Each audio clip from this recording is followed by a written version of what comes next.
WTF Nation, I'm Redleg, and this morning, starting at 8:49 a.m. Eastern, I ran the raw, unedited live broadcast footage from CNN, which originally aired on September 11, 2001. This morning's footage was synchronized to coincide with the actual time these events unfolded on that day. I'm a firm believer in the quote which reads, "Those who cannot remember the past are condemned to repeat it." At 7:46 a.m. my time, on September 11, 2001, Flight 11 was deliberately flown into the North Tower of the World Trade Center. And there goes Facebook Live. It just stopped. Everything stopped.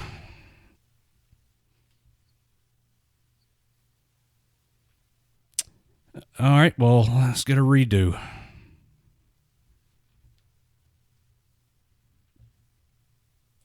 All right, hold on. Jesus Christ. It just all for no reason. Just the live video has ended. It just quit. All right.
This morning, starting at 8:49 a.m. Eastern Time, I ran the raw and unedited live broadcast footage from CNN, which originally aired on September 11th, 2001. This morning's footage was synchronized to coincide with the actual time these events unfolded on that day. I'm a firm believer in the quote which reads, "Those who cannot remember the past are condemned to repeat it." At 7:46 a.m. local time for me, on September 11th, 2001, Flight 11 was deliberately flown into the North Tower of the World Trade Center. Now, I had recently laid down to sleep. Less than an hour before that, I had just completed my tour of duty and was exhausted. As a 24-year-old police officer, I was 3 years removed from the Army, having completed my service in August of 1998. My 25th birthday was right around the corner. I was married and had a 1-year-old daughter. After Flight 175 was flown into the South Tower at 8:03, my wife came into the bedroom and woke me up. Initially, I was confused about what she was telling me. It seemed surreal to me that someone would deliberately fly a plane full of innocent people into a building full of innocent people. After heading to the living room and watching the news for a few minutes, my confusion turned to shock and then to anger. As a member of my department's tactical unit, I received a phone call that morning. "Don't leave the county. The school that we were scheduled to go to next week, canceled. Be ready to roll." The next few shifts at work were difficult. We were all on edge. We were all exhausted. My thoughts turned to the guys that I'd served with in the Army and what they were doing right now. I plodded through each shift at work, 10:30 p.m. until 6:30 a.m. By day, I watched the news and worried about what would happen next. I worried about my family, and I worried about our nation. Even though it was 15 years ago, I can still remember everything clearly. I remember the hurt, the confusion, the uncertainty. I also remember how the people of this country came together as one. It pains me to see how just 15 years later, we've become so divided. The open, festering wounds of racial division, which seem so insurmountable now, appear insignificant when held next to the spirit which ran through the people of the United States in the wake of the attacks back in 2001. The World Trade Center, the Pentagon, Flight 93, 2,977 souls lost at the hands of Islamic terrorists. Some people would say it was the end of innocence in the United States. It was unfathomable to many people that this was an intentional act of terrorism. We were on our own soil. How could this have happened? And yet 15 years later, it's almost become part of our daily lexicon. The events which transpired on this day 15 years ago inspired many young men and women to answer the call and enter the armed forces of the United States. Many of them still serve. Some of them lost their lives in the service of this nation. And yet some of them are physically and emotionally scarred because of it.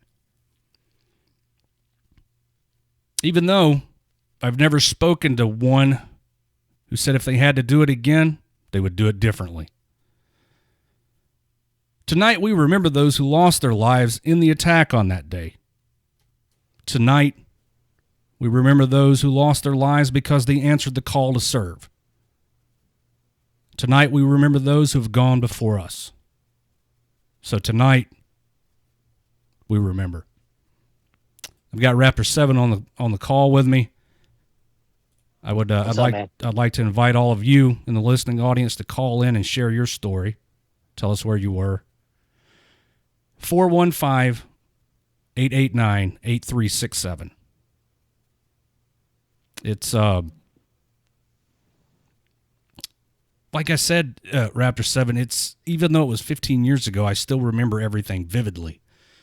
And that, I think, probably is an accurate statement for a lot of people. Yeah, it's I remember the emotions well. That was a thing. I was in Germany. It was 2001. We were supposed to go for a Class A inspection on Friday, so I went home that day, midweek, to tell my first wife, humor, to go get me. I need these ribbons and a service stripe, right?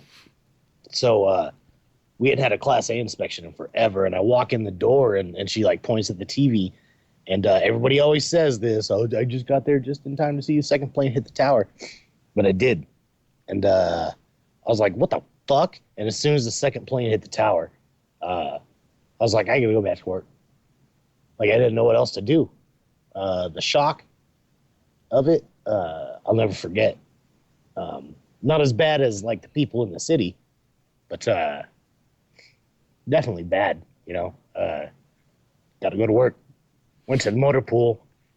Told the motor sergeant, because everybody was like a dull day. Nobody was really doing shit. They were just scattered around everywhere and shit.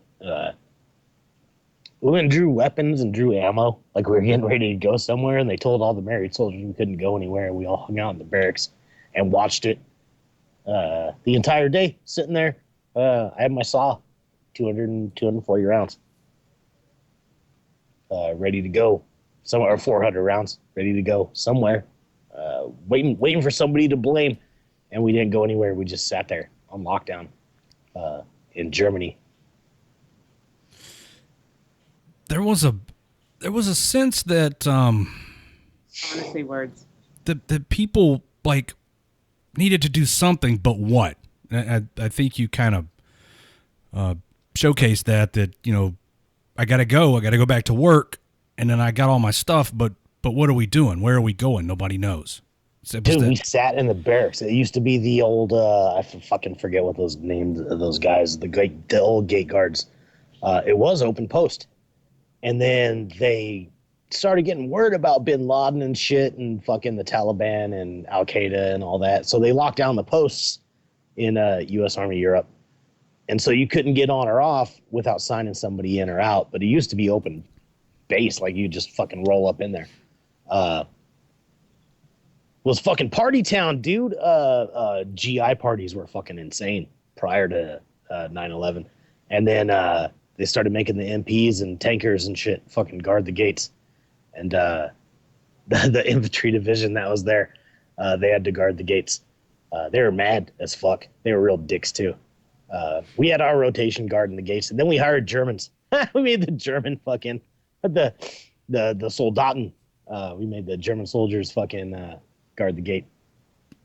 So the Germans were guarding our gates at our posts shortly after 9/11. That was fun.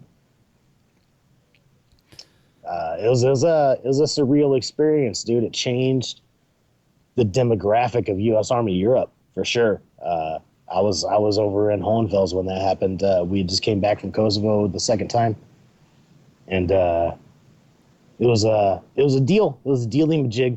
Changed the dynamics of the way bases worked all over fucking Germany, let alone the way fucking travel and everything. I'm going to say this early in the show because I'd like some debate on this, but I think we need another terrorist attack. I don't want to see people die, but I don't think the country's ever going to be as unified as it was after September 11th, unless something like that happens again. It's unfortunate. The racial divide in this country is disgusting. We've regressed as a nation, and I'd really like to see us progress as a nation. And I don't think anything's going to change it unless there's another terrorist attack. Not that I'm saying I'm not a proponent of terrorist attacks. I want to go shoot every one of those fucking dot-head motherfuckers. Just saying, the unification of the country during that point in time, during that point in history, was amazing. It shouldn't take. That's the only fucking bright light, right? That's a bold statement, but I see what you're getting at. Why should it take something of this magnitude for us as Americans to pull together as a singular people and not these divided subsets of people? Because if there was one overwhelming theme in the wake of the 9/11 attacks, it was, USA. Every flag had an American flag, or every house had an American flag. There were American flags everywhere. And fast forward, 15 years later, where people flag stomping, flag burning. People won't stand, and pay respects to the flag and what it stands for, and it's disheartening to see that it took something like this to pull the country together, only to have it drift apart again. So there's a bunch of topics. Yeah, there's a bunch of topics. I can tell you in the listening audience what I don't want to hear tonight. If you are thinking about calling me and telling me about how the government did this, it was an inside job, it was a false flag attack, jet fuel can't melt steel beams, don't call. If you do and you manage to get through and you start that, if you call and you're a 9/11, you're done. Conspiracy theorist, I'm going to unload on you if Red Leg even gives me the opportunity, because I will fucking lose my shit. I don't even want to hear that. That's not what today's about. Exactly. That is not what today's about. You discuss your conspiracy theories amongst yourselves. I'm telling you, as the host of this show, I don't want to hear it. This morning was when I ran the footage, the original unedited footage, kind of time synchronized at 9/11 as it happened, there was an overwhelmingly huge turnout, relatively speaking, compared to our normal turnout of people. And it was impressive. Let me grab the phones here. WTF Nation Radio, you're on the air. Hey, Red Leg. Calling from Fort Gordon, Georgia. Hello. Hey, so I'm tuning into the broadcast. My feed stopped because I'm streaming data off my phone because the internet here in the barracks is awesome. So I was listening to you talking about how, we kind of need something on a grand scale to unify everyone again. And I think what it comes down to is it's kind of a simple matter of inertia. Like, when the hurt was still fresh and, everyone was still in that us versus them mentality, I think it was a lot easier for people to come together and to put those petty, my neighbor's, doing this stupid stuff. Like, it was easy to put all that to the side.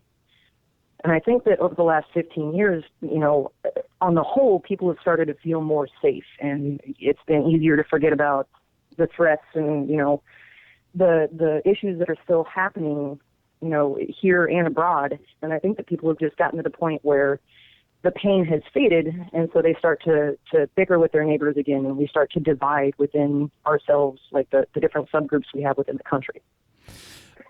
It's I think the population has kind of regained that sense of safety and complacency that they had pre 9/11, maybe a little more guarded, but I think it's back. Mm-hmm. And I think that the point that Raptor 7 was trying to make was that he almost wishes for another, something of that scale to happen to pull the nation back together. And that it's a shame that it should take something like that for this nation to come together. That's way more eloquently put than I fucking stated it the first time. I'm not known for my words. I just think that it's a shame that it's going to take another terrorist attack. And Hurricane Katrina didn't work. It worked for a day or two. The fucking massacres, they don't work because then they just divide everybody on fucking Second Amendment rights. Everything else. Right. And why does everybody have to be so motherfucking concerned with race and everything else when it's individual issues that are causing the race divide in this country? And it takes something like this, something fucking on a national terror issue kind of scale to bring everybody together to realize, holy shit, things are bigger than my personal safe space. Holy shit, things are bigger than the state of California. Holy shit, things are bigger than the state of Nevada. Holy shit, things are bigger than the United States of America. Holy shit, there's people, 2/3 of the fucking world don't even have a refrigerator. We have it good here. And all these people bitching have it too good. Like, they just think everything's fucking should be like this. Oh, yeah, cool. You know what? There's motherfuckers worrying about getting eaten by a lion.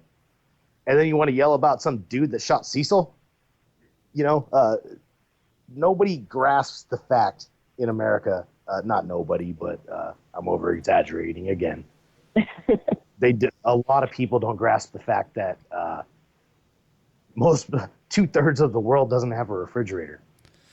And it's fucked up that it takes a terror attack like this to unify us as a nation and forget about race and forget about petty issues and realize that we're all one people, not even a nation. Like, we're all one people. Stop being dicks. Don't fly planes into towers, I guess. Yeah, no, I agree, and it's a little heartbreaking too, because you look at things like the Paris attacks, and you look at things like Belgium, and you get people saying, "Oh, we stand with Paris, we stand with Belgium," and it seems like everyone is these days. Everyone's just in for the most sensational thing that they can do to be a part of. Like, once that news cycle ends on whatever everyone's changing their Facebook profile pictures for.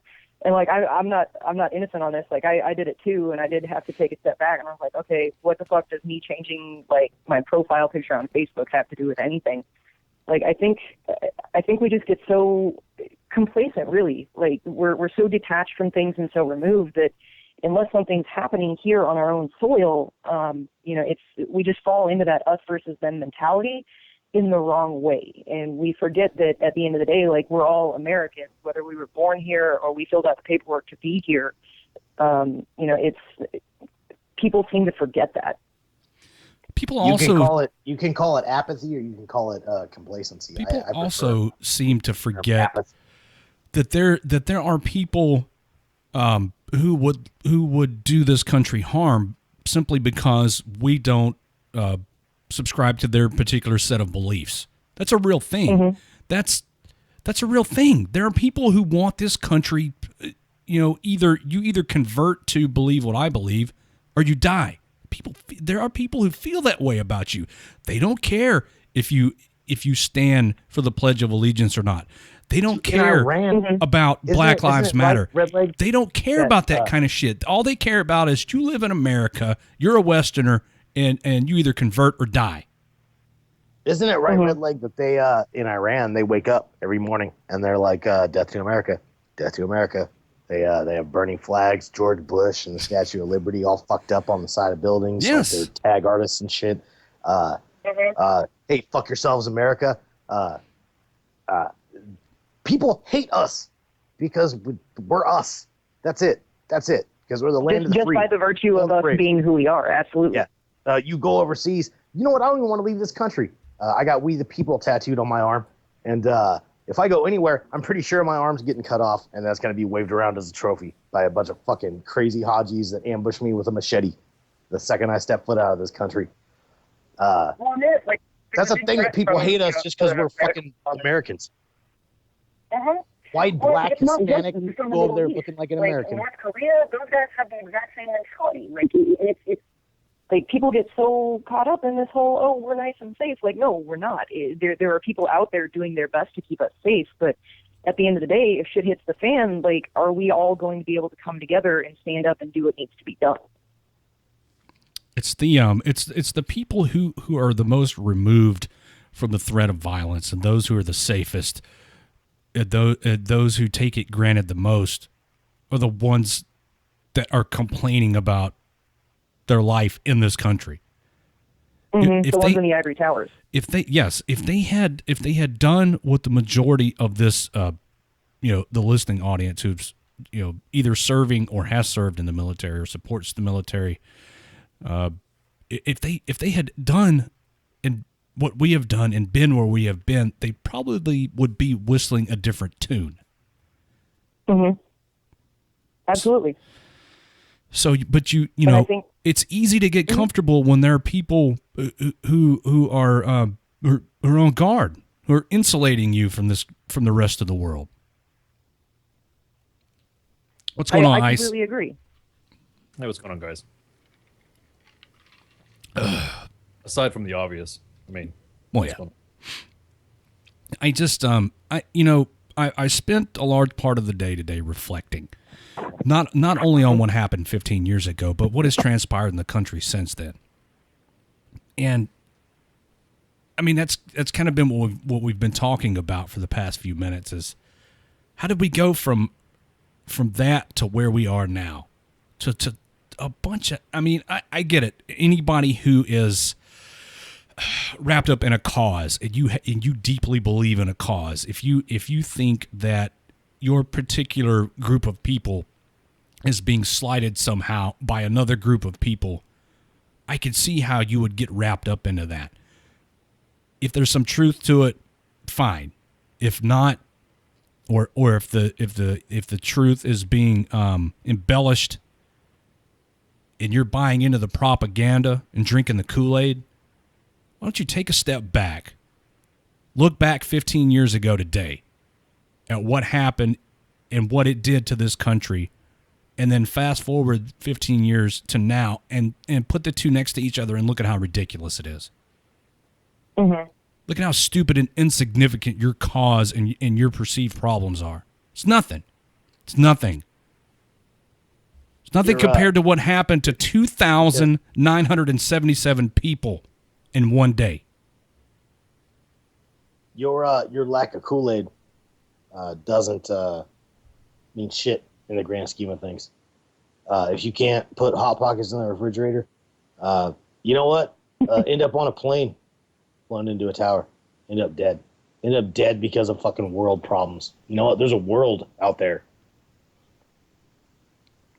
That's what. That's true, and I think a lot of irritates me people about forget this that entire scope. thing. A lot of people don't even realize that. They think their problem is, oh, I got backtalked at a fucking McDonald's. Because you think they backtalked you because you're fucking black or white or Mexican or something. I had an incident at the Flight 93 Memorial yesterday with Why Not and Lil Pip, where we got discriminated against because I think that they, like who we fucking bitched out, complained on us because they thought we were like racists or something. You know what? It didn't ruin my day. It didn't fucking ruin my day one bit. I think it's a funny ass story, which I'll get to later. But dude, get over yourself. Get over yourself. It's a fucking world. We live in a world. I'm not saying world peace. I'm not saying hug everybody. Fuck them. Let's kill the Hajis. Let's make the Middle East glass.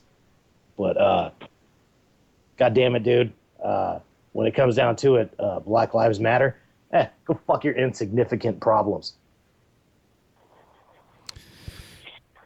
I'm about to Well, I do. think like you mentioned before, the people out there that wake up every morning, chanting "Death to America," like at the end of the day, they're not going to care. Black, white, Mexican, Jewish, Christian, pro-life, pro-choice. They're not going to care. Like if they have the opportunity, they're going to get you in those crosshairs, and they're going to do everything they can to take you out. Like I just think that we all need to take a step back and keep some perspective, and realize that if you really want to focus on an us versus them mentality, like show some love to your fellow Americans and be supportive, and like just remember that we are all on the same team here,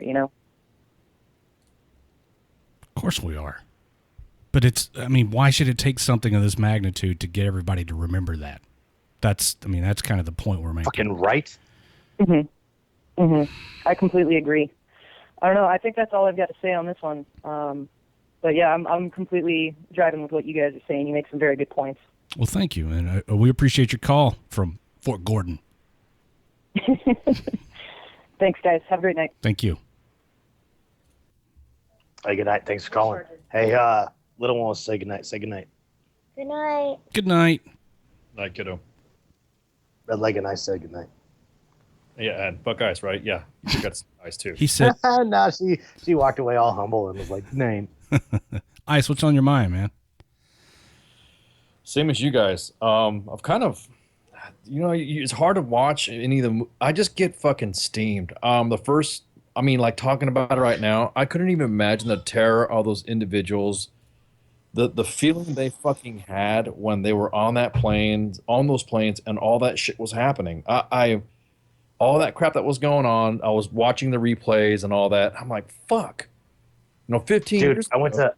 to Flight 93 Ice, the memorial, me and Pip and Why Not yesterday. I saw the pics. That shit came in and they built a pathway. I don't know if you guys have seen the Flight 93 Memorial or what it looks like, but it's a big ring kind of set up with roads and memorial walkways, right? But the walkway you can go down is the flight path of when the plane came in, and it ended up coming in at like 643 miles, 548 miles an hour, almost 600 miles an hour. It nosedived almost at full throttle, if I recall correctly. Yeah, at full throttle, speed of sound. Came in, dived in. They came in at a weird angle, flipped upside down, and they hit the ground upside down. Dude. Shit. Terror, dude. Hey, Terror right hey, there. caller, you got a lot of wind noise on your phone. Give me just 1 second. Okay. Or you're breathing hard. Or something. That's a lot of terror, dude. I walked down the path that plane came in at, and the fact that it came in at such a steep angle, and then they tried to bank, and it just fucking went upside down and nosedived. Holy fuck, dude. There's a rock out there, and there was some people walking around, and I asked the park ranger, I'm like, hey, can I go out there and fucking see? And he's like, no, that's for family only. And they had like the carpet rolled out, the black carpet for the family. Yeah. For today and tomorrow, or yesterday and today. It was a humbling experience. What how did it feel to be out there? Because you see the stuff on the news, you watch the documentary, you hear accounts of it, and I was going to ask you, but you just said that it was humbling. I mean, how did it feel to be out there where it actually happened? And I mean, that's got to go through your mind. Wow, I'm standing here where this happened. So it's like some hills and shit, right? Like Pennsylvania mountains.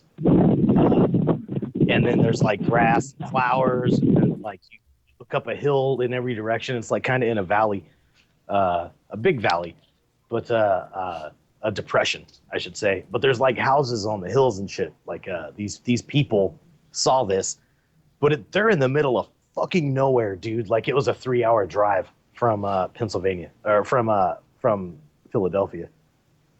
So it was way out in the boondocks, dude, past Amish country. Like these are like white people that want to be left the fuck alone. There's nothing out there. Like there's a 2-lane road, and the 2-lane road was packed because of this weekend. But everybody was super polite except for one group, and the thing was nice, dude. But it's in the middle of nowhere, and all you hear when you're out there is like crickets and cicadas. That's it. Just trees, crickets, cicadas, as peaceful as a motherfucker out there. And then to think that this flight came in at almost the speed of sound, flipped around upside down, boom, right? There's like 4 houses you can see from this depression where it crashed at. And by depression, I mean it's just a natural land depression, not like a crater where the plane crashed. It's a huge, like you could see for 10 miles in every direction. There's 4 houses. So these four households who probably know each other, and that's the only people they know and the only people they care to know. Plane fucking turned upside down and crashed in this valley. It's fucking surreal, dude. Like you're in the middle of Pennsylvania. It's in the middle of fucking nowhere. Trees, green, cicadas, crickets. One of the most. If you were in the field, like just hanging out there, and this didn't happen there, you'd be like, oh, I'm in the middle of the fucking. Oh, this is a cute thicket, right? I don't know, man. It was something. I mean, for me, it would be like, I mean, you're on hallowed ground. And I didn't want to walk on the grass. A park ranger told me to cut across the grass, and I'm like, dude, we don't want to walk on the grass. It would probably take me some time for all of that to sink in and realize where I was and what had happened there. Dude, I sat down like on a bench for a minute and had to like take a minute. Like I sat down on the bench, and then they have all these huge fucking marble slabs. Everything's 40. They have 40 fields of 40 trees. They have 40 benches that are 40 feet long. They have 40 fucking, all the walls are at 40 degrees to keep you out of the fucking, out of the field. All the walls up at the visitor center are 40 feet tall, all for, for 40 passengers that died. So it's a thing, dude. Everything's 40. It was humbling. Well, okay. I felt like I was on hallowed ground. So then tell Peter in the Facebook live chat about because he says there was no plane. You know what? I'm not buying into this. Peter, goodbye. What Petey say? I'm not gonna play the conspiracy theory stuff tonight, guys. If you can't come in here and be respectful and stop pushing your tinfoil hat agenda, goodbye. We're trying to have a respectful show tonight, and honor 9/11 and all our friends that died because of 9/11.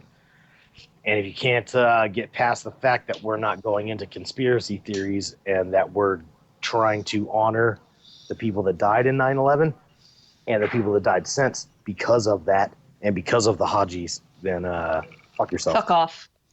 Yeah, you can fuck yourself too, Sean Cunningham. You guys, you come in here on Facebook Live and you start spouting your conspiracy theories off.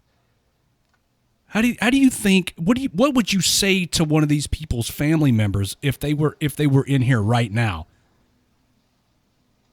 Explain to them where their family member is. If there was, this is not the time and place for it. Go over to your group and talk about that. We don't want to hear it. Please, I'm asking you nicely. And it's the last time I'm going to be nice about it. I'll play the nice guy maybe 1 or 2 more times tonight. Just for the sake of Red Leg's sanity. I got the ban button ready. All right, let's go to the phones here. The last guy that kept trying to, the noise was too much, and then he tried to call back, but we were in the middle of something. Keep trying if you can't get through. WTF Nation Radio, you're on the air. Hey, I just wanted to clear something up. I wasn't spouting any conspiracy theories or nothing like that. Who is this? I was actually trying to have a good conversation Who is with this? Chris and stuff. Who is It's this? Sean Cunningham. Sean. Yeah, dude, I don't do none of that bullshit and stuff, dude. I was just like, well, damn and stuff. I mean, that really like confirms it. And if that other guy who said go fuck yourself to me would read all of the messages that I said, I wasn't trying to be a smartass. I just didn't think that it was, because that's like kind of a hard thing to get your head around and stuff, with how hard it would be to do that. Okay, but that's But that's not the. that didn't happen. Okay, but Sean, listen, that's not the point of the show tonight. I mean, I hope that you can understand what we're trying to do here, and we're not trying to provide a forum for the discussion. I'm totally respectful about everything on this too. I'm not trying to provide a forum of discussion for the actual mechanics of the attack. This is to honor the people the nearly 3,000 people who died on that one day. So right, for sure. I was just trying to ask Chris a question, is all, man. I ain't trying to do none of that bullshit. I don't do the conspiracy theory thing and stuff, man. Whatever the cause, it happened, and it sucks. It doesn't matter actually how it happened. It happened. Okay. Well, thanks for clearing that up. So sorry, if you thought that that's what I was doing, but it's not. Okay. All right. Thank you, Sean. See ya. All right. Christ. It's exactly the conversation I was trying to avoid having with anybody tonight. At least he's he was respectful about it, kind of. Yeah, now the conversation happened and the dude was respectful, and everybody should understand the point of don't fuck with us this evening. Yeah. Well, hey, you were man enough to do it, Sean. Hey, I appreciate that. Hey, yeah, you know what? Internet high five to Sean. Yeah, internet high five, man, for He was being man enough to call us and be like, hey, yeah, this is me. all right. Here's our other guy with Mr. Wind Noise calling back. WTF Nation Radio, you're back on the air. Can you hear me better without the wind now? Yeah, it sounds a lot better. All right, sorry about that.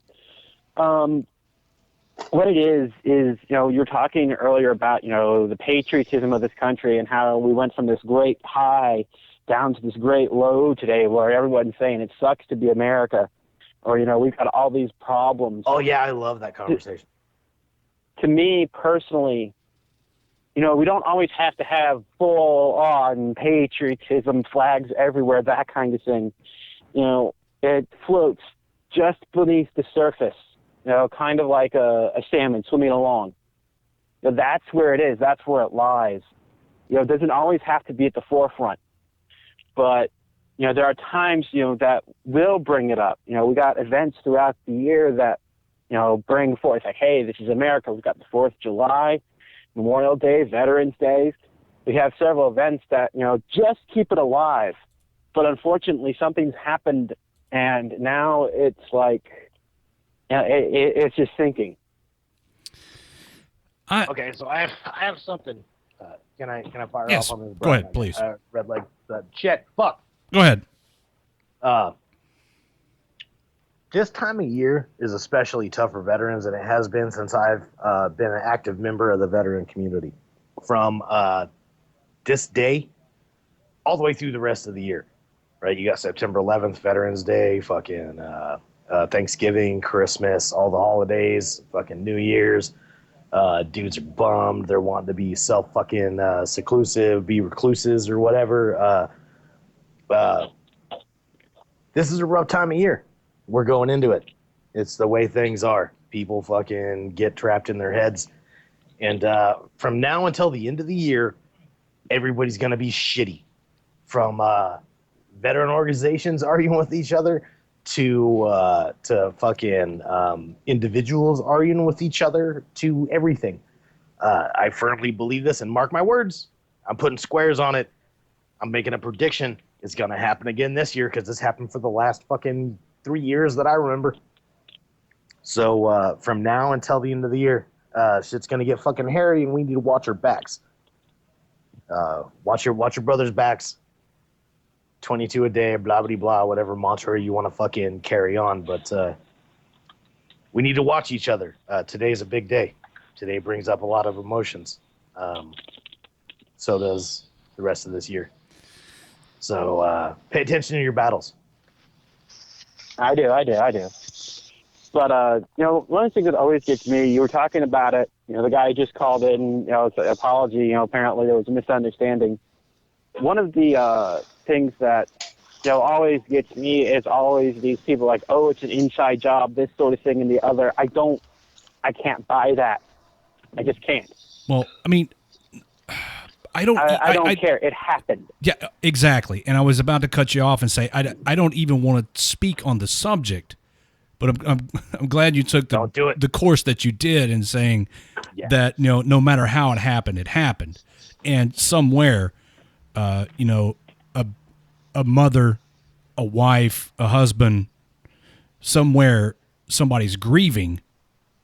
Somebody lost a loved one. Exactly. Somebody lost a loved one. Somebody lost a parent. Somebody lost a child. Somebody lost a spouse. This war started because of this, and we've all known somebody that's fucking been lost because of this. Fuck them. The inside job thing, don't even want to talk about it. The point is that we all know or know of somebody, I'm pretty sure, that's no longer with us, and this is the day that we talk about it. All right, pardon me. I'm going to touch on it just for a minute, but I'm going to use it as a basis for something, okay? A lot of people say, it's an inside job, and that, conspiracy theory, them spouting that, that is also, I think, helping to tear apart this country more than a lot. People aren't, they're doing research, and I'm glad they're doing research, but they're not researching, from different angles. But to back away from that, I think that is also helping to lower the patriotism in this country. They're taking this event where we should be mourning, and they're twisting it for their own gains. Well, it's just another case of somebody jumping on and I use the term very loosely, a cause to get their 15 minutes of fame. And you believe what you want to in terms of how it happened, but again, I can't stress this enough. We're not here to talk about how it happened tonight. It happened.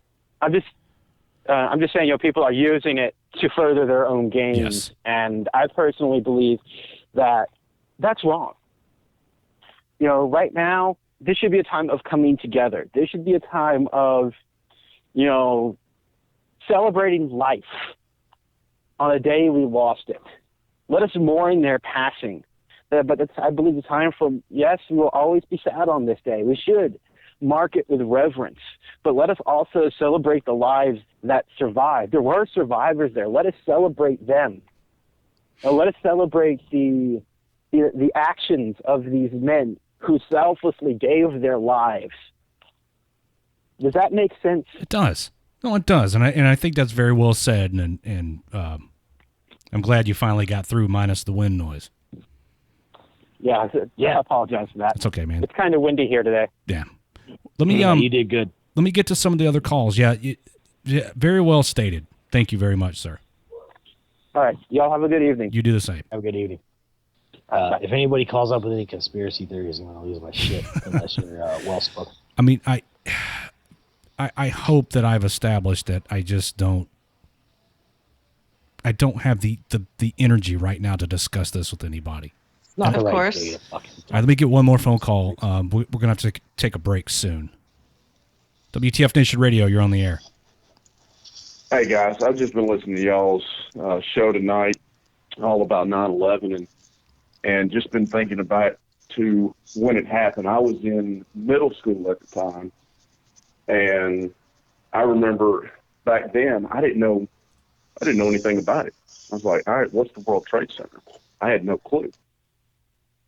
And when people actually finally explained it to me and I got older and I actually understood what it was and what was there, and then after graduating high school, joining the Army, and actually understanding what happened. You know, it actually touched me more now, thinking back to, one, when something terrible like that happened, and two, how close we were back then. United. We were united in the United States. And it's absolutely terrible, the fact, I believe it was Raptor 7 said something earlier, how we need another disaster. I hate to say it. We need another attack. I'm not saying that like, oh, this, you know, I want to do this and whatever. It's just one of those. It's sad. It's kind of an it addictive thing to say, right? Like, I don't want a bunch of people to die, but I think this is the only thing that'll unify the country. Oh, I totally agree. It's sad that it has to come down to a major tragedy in order for us to come back to what we were 15 years ago. Now we have people complaining about, oh, somebody hit my car. Who cares? Fix it. Get over it. Oh, that person is a different color. Who cares? Get over it. If your littlest problem in your life is that you got to fucking somebody open your door too hard into your fucking sick ass car, then shut the fuck up, dude. Really? Exactly. I mean, you don't have to shut up. But I mean, goddamn it, in the grand scheme of things, you're gonna start a Black Lives Matter movement over the fact that some dude stole some shit and then ran down a street and then attacked a police officer, got shot, and now the whole country is in an uproar. Go fuck yourself, dude. You want to see how people get treated in almost every other country? I'm just gonna stop. I see all this Black Lives Matter bullshit saying, oh, these people have white privilege, or, oh, they don't care about blacks. Fuck that shit. I served with black, white, Asian, Hispanic, every nation that I can think of. I served with some people in some form or fashion.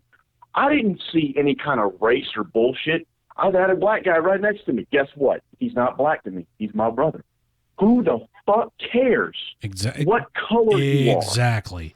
It does not matter. Let's speak about some of the things that are issues, that are problems in this country. Okay, you think back 15 years ago today, the magnitude of the thing that happened, and now when I go somewhere, I'll go to a restaurant, the gluten-free shit on the menu. Really? And people get bent out of shape about that kind of stuff. Organic, gluten-free, vegan, CrossFit, trance, vaping, whatever. I mean, really, dude. I actually have a story. I actually have a story that, what was it, about 4 years ago. I walked into a Zaxby's and my order took a few minutes longer than whatever. I was like, whatever, cool, that's fine. You know, because I worked at this Zaxby's. I was like, that's fine. You know, I'm not in a rush. Take your time as long as you prepare it the right way and I don't get sick. Who cares? So I got my food, and right before that, I heard about this guy. He brought up his food like, hey, one of my wings is a different flavor than what I ordered. As I'm walking out the door, I said, you better be grateful for what you got. And I left. What kind of bullshit is it to where you complain about something like that? If people get comfortable, they get complacent, they got it so good that you know, I mean, really, how in the grand scheme of things, how significant is it that you got one wing that was a different flavor from the rest? Exactly. You think you got it bad? You think you got it bad? You were, you know, go to 15 years ago today, the first responders that were out there at ground zero when those towers come down, those dudes got it bad. You know, those dudes had it terrible. Like, I've deployed twice to Afghanistan, both in the north and in the south. When I was deployed to the northern part of Afghanistan, and we deployed basically right as it was about to get into the wintertime. You think we got it cold here. it ain't nothing compared to that. And to see the people in the little clothes that they've got. I saw a guy walking around in snow in sandals. He didn't complain. This 9/11, this 9/11 stuff. We're watching right now. Me and Why Not and Lil Pip. Lil Pip's fucking chilling. We're watching the 9/11 stuff. Could you imagine trying to get out of the fucking island of Manhattan? Because I was on the West Coast. I was born and raised pretty much on the West Coast. I was in Germany when this happened, but Why Not and Lil Pip have family that live on the East Coast. I'm sure a lot of you guys that are listening to the sound of my voice going into your ear holes are the same way. It's hard for me to fathom how big of an impact this had on you people, and I mean that in the most racist way possible. That's the first time I've laughed all night. Dude, I just can't. I can't imagine. Like, my uncle's in New York, my cousin's in New York, my fucking friends in New York.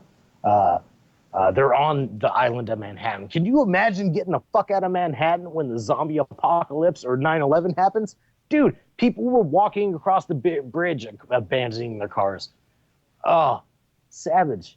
Fuck Aussies, dude. If you remember that morning, CNN, or not CNN, but a local affiliate was talking to Mayor Giuliani that morning, and Mayor Giuliani said, everybody just get out of Manhattan, start walking. He said, the best thing I can tell you to do is just head north, start walking, get out of there. I mean, that was crazy. I mean, that was it. That was the plan of action. Now you're a sheeple walking with the fucking crowd. Head north. Okay, we're going across a bridge. Cars won't go. Man, insane, dude. But that was the plan. I mean, thank God for Rudy Giuliani coming up with a plan. At least he said fucking head north. You know what I mean? Everybody else was like, yeah, we don't know what to do, but walking around like zombies and didn't know what was going on. Hey, who's going to lead us? Who's going to do this? A lot of those people were just in shock. You know what? I think Giuliani was a good leader during that. He wrapped his shit up and did a good job. Dude, he rolled his sleeves up and got involved in the shit. He was right fucking there. Fuck yeah, he did. We need more leaders like that that'll take time to, instead of being forced to go down to rescue somebody or to help out a city that's been flooded, that will they'll do it on their own instead of being, oh, maybe you should do this for political correctness or whatever. Sorry to get on that kind of tangent. I appreciate y'all answering my call. Again, it's extremely sad that it took a major tragedy in order for everybody to get together, united 15 years ago.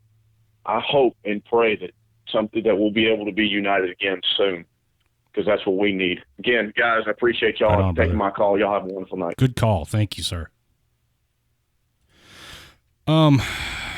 Before I got Pius joined us, and Raptor Mom and Ice are all here, and I want to hear, I guess, your version of that day's events for you.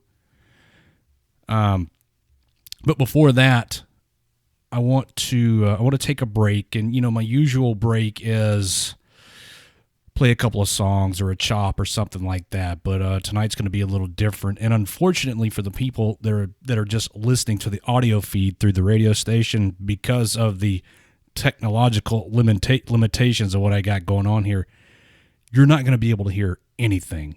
If you want to hear this, and I know that sucks, if you want to hear this and you want to see this video, guys and gals in the Facebook live chat and on TuneIn and so on and so forth, either go to our YouTube page or go to the U.S. Army WTF Moments Facebook page, either one of those, and you'll be able to watch the video and hear the music.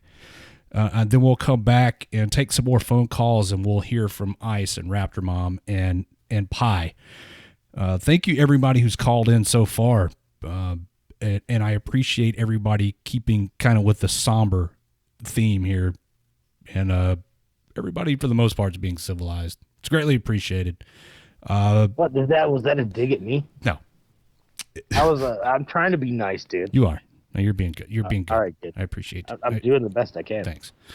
There's only so much I can do. This is going to be about 7 minutes long, and then we'll be back. WTF Nation Radio. Shots.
I started the parking supplier, but you'd never knock it down with 2 lines. Where you know that? 78th floor, numbers 1045, call Horns. That was 71115. 15. I'm going to include the firefighters on the stairway to knock down 2 fires. You guys have a house fire stretch, which is just the water on it. Knock it down, okay? Alright, thanks, we're coming up the stairs. We're on 77 now, and the team's standing right to you.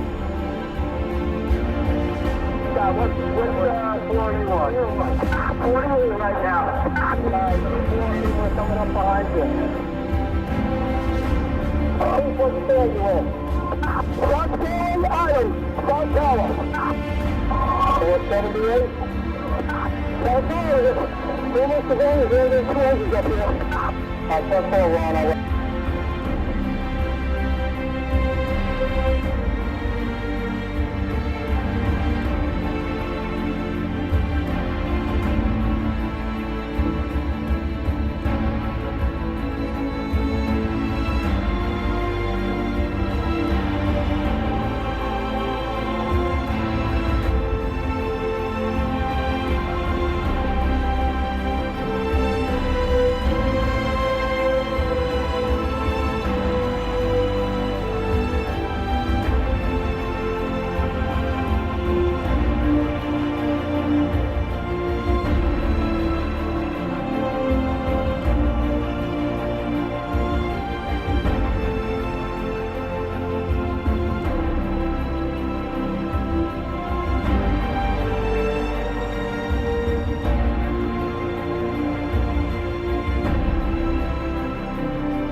Okay, everybody, we're back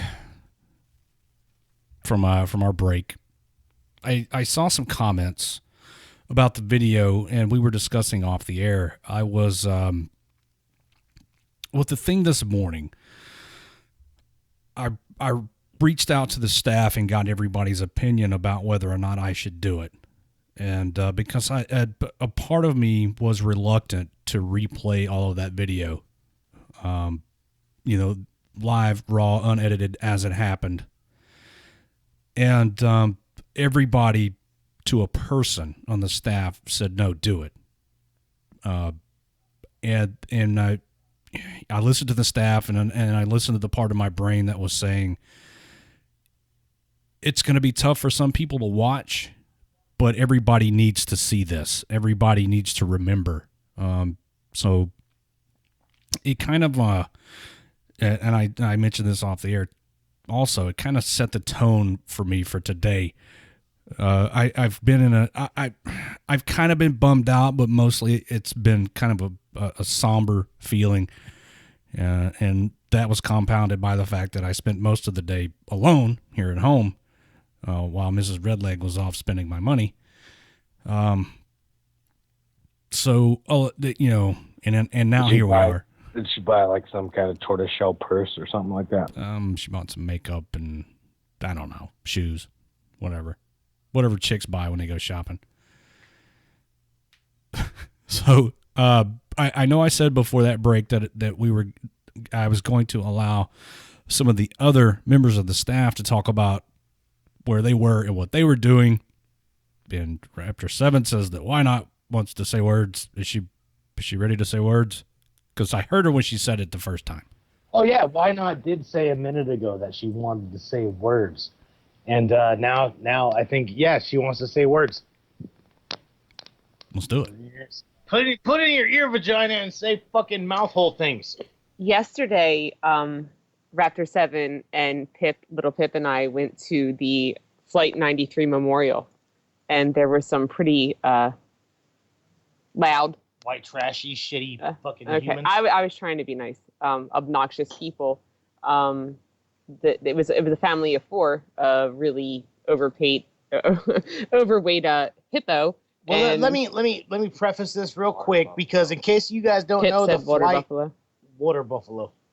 The Flight 93 Memorial is where the 4th plane went down in Pennsylvania, like in the middle of nowhere. So for those of you that don't know, that was the 4th plane the passengers took down. They came in at some crazy angle and went upside down and fucking took a header into the ground at almost the speed of fucking sound, like 548 miles an hour. The old guy told me. That was by the statue map that was made out of marble that they spent a fortune making this memorial for. This memorial is nice. They did good. And everybody there was respectful. You didn't hear a cell phone ring. You didn't hear anybody say words. People were whispering to one another. And we were walking out back towards our vehicle. There was a family behind us, and they were climbing, like, the memorial. You have to see it because there's a walkway, and then on the left and right side, it's like an embankment of marble, and it's beautiful. And these kids, children were climbing all over it like it was monkey bars. It's 40 degrees. Everything at that park is 40, right? There's 40 passengers that died in that plane. So this embankment, the wall to keep you away from the where it crashed, the impact site. There's a stone way out there that you can see. It's grass, trees, beautiful. It's gorgeous. It's huge. This wall that keeps you from the park is 40 degrees. It's 40 degrees on purpose because there's 40 passengers. Every wall around there is 40 feet high. There's 40 fields of 40 trees. It's a big ass thing, and I guess the government bought it off this farmer and fucking made a big ass monument. And it was awesome and humbling. Anyways, go ahead. I'm sorry. There were no words, and we were exiting, and there was a family of 4 behind us, and they were playing around like it was a playground. And not because I'm why not and I rage, but because I'm respectful and I know what this day means to our country. I turned around a couple times and glared at them, and Raptor 7 poked me in the back and said, shh, don't say anything. Don't say anything. I calmed her ass down. Eventually, it got to the point I turned around. I had to say something. I said, this is a memorial. This is where people had died, and you need to pay your respects. And this is not paying your respects. 2 seconds later, they looked at Raptor 7, and Raptor 7... They turned around. She gave them the warning. Those fucking faggots didn't take the warning, and then they turned around and looked at me, like, because I'm the man. Well, it's me and little PP, right? Me and little Pip. We're kicking it, right? And I'm not gonna fucking sugarcoat this. We did kind of look like we were out of the movie Romper Stomper or American History X. We did have, like, he had a button-up shirt on, and he has, like, his head shaved, and we were wearing grunt style shirts with fucking flags on our sleeves, tattoos all over our arms. All 3 of us have tattoos all over our arms. Maybe they thought we were a little bit white powerish. I'm pretty sure that's what they thought.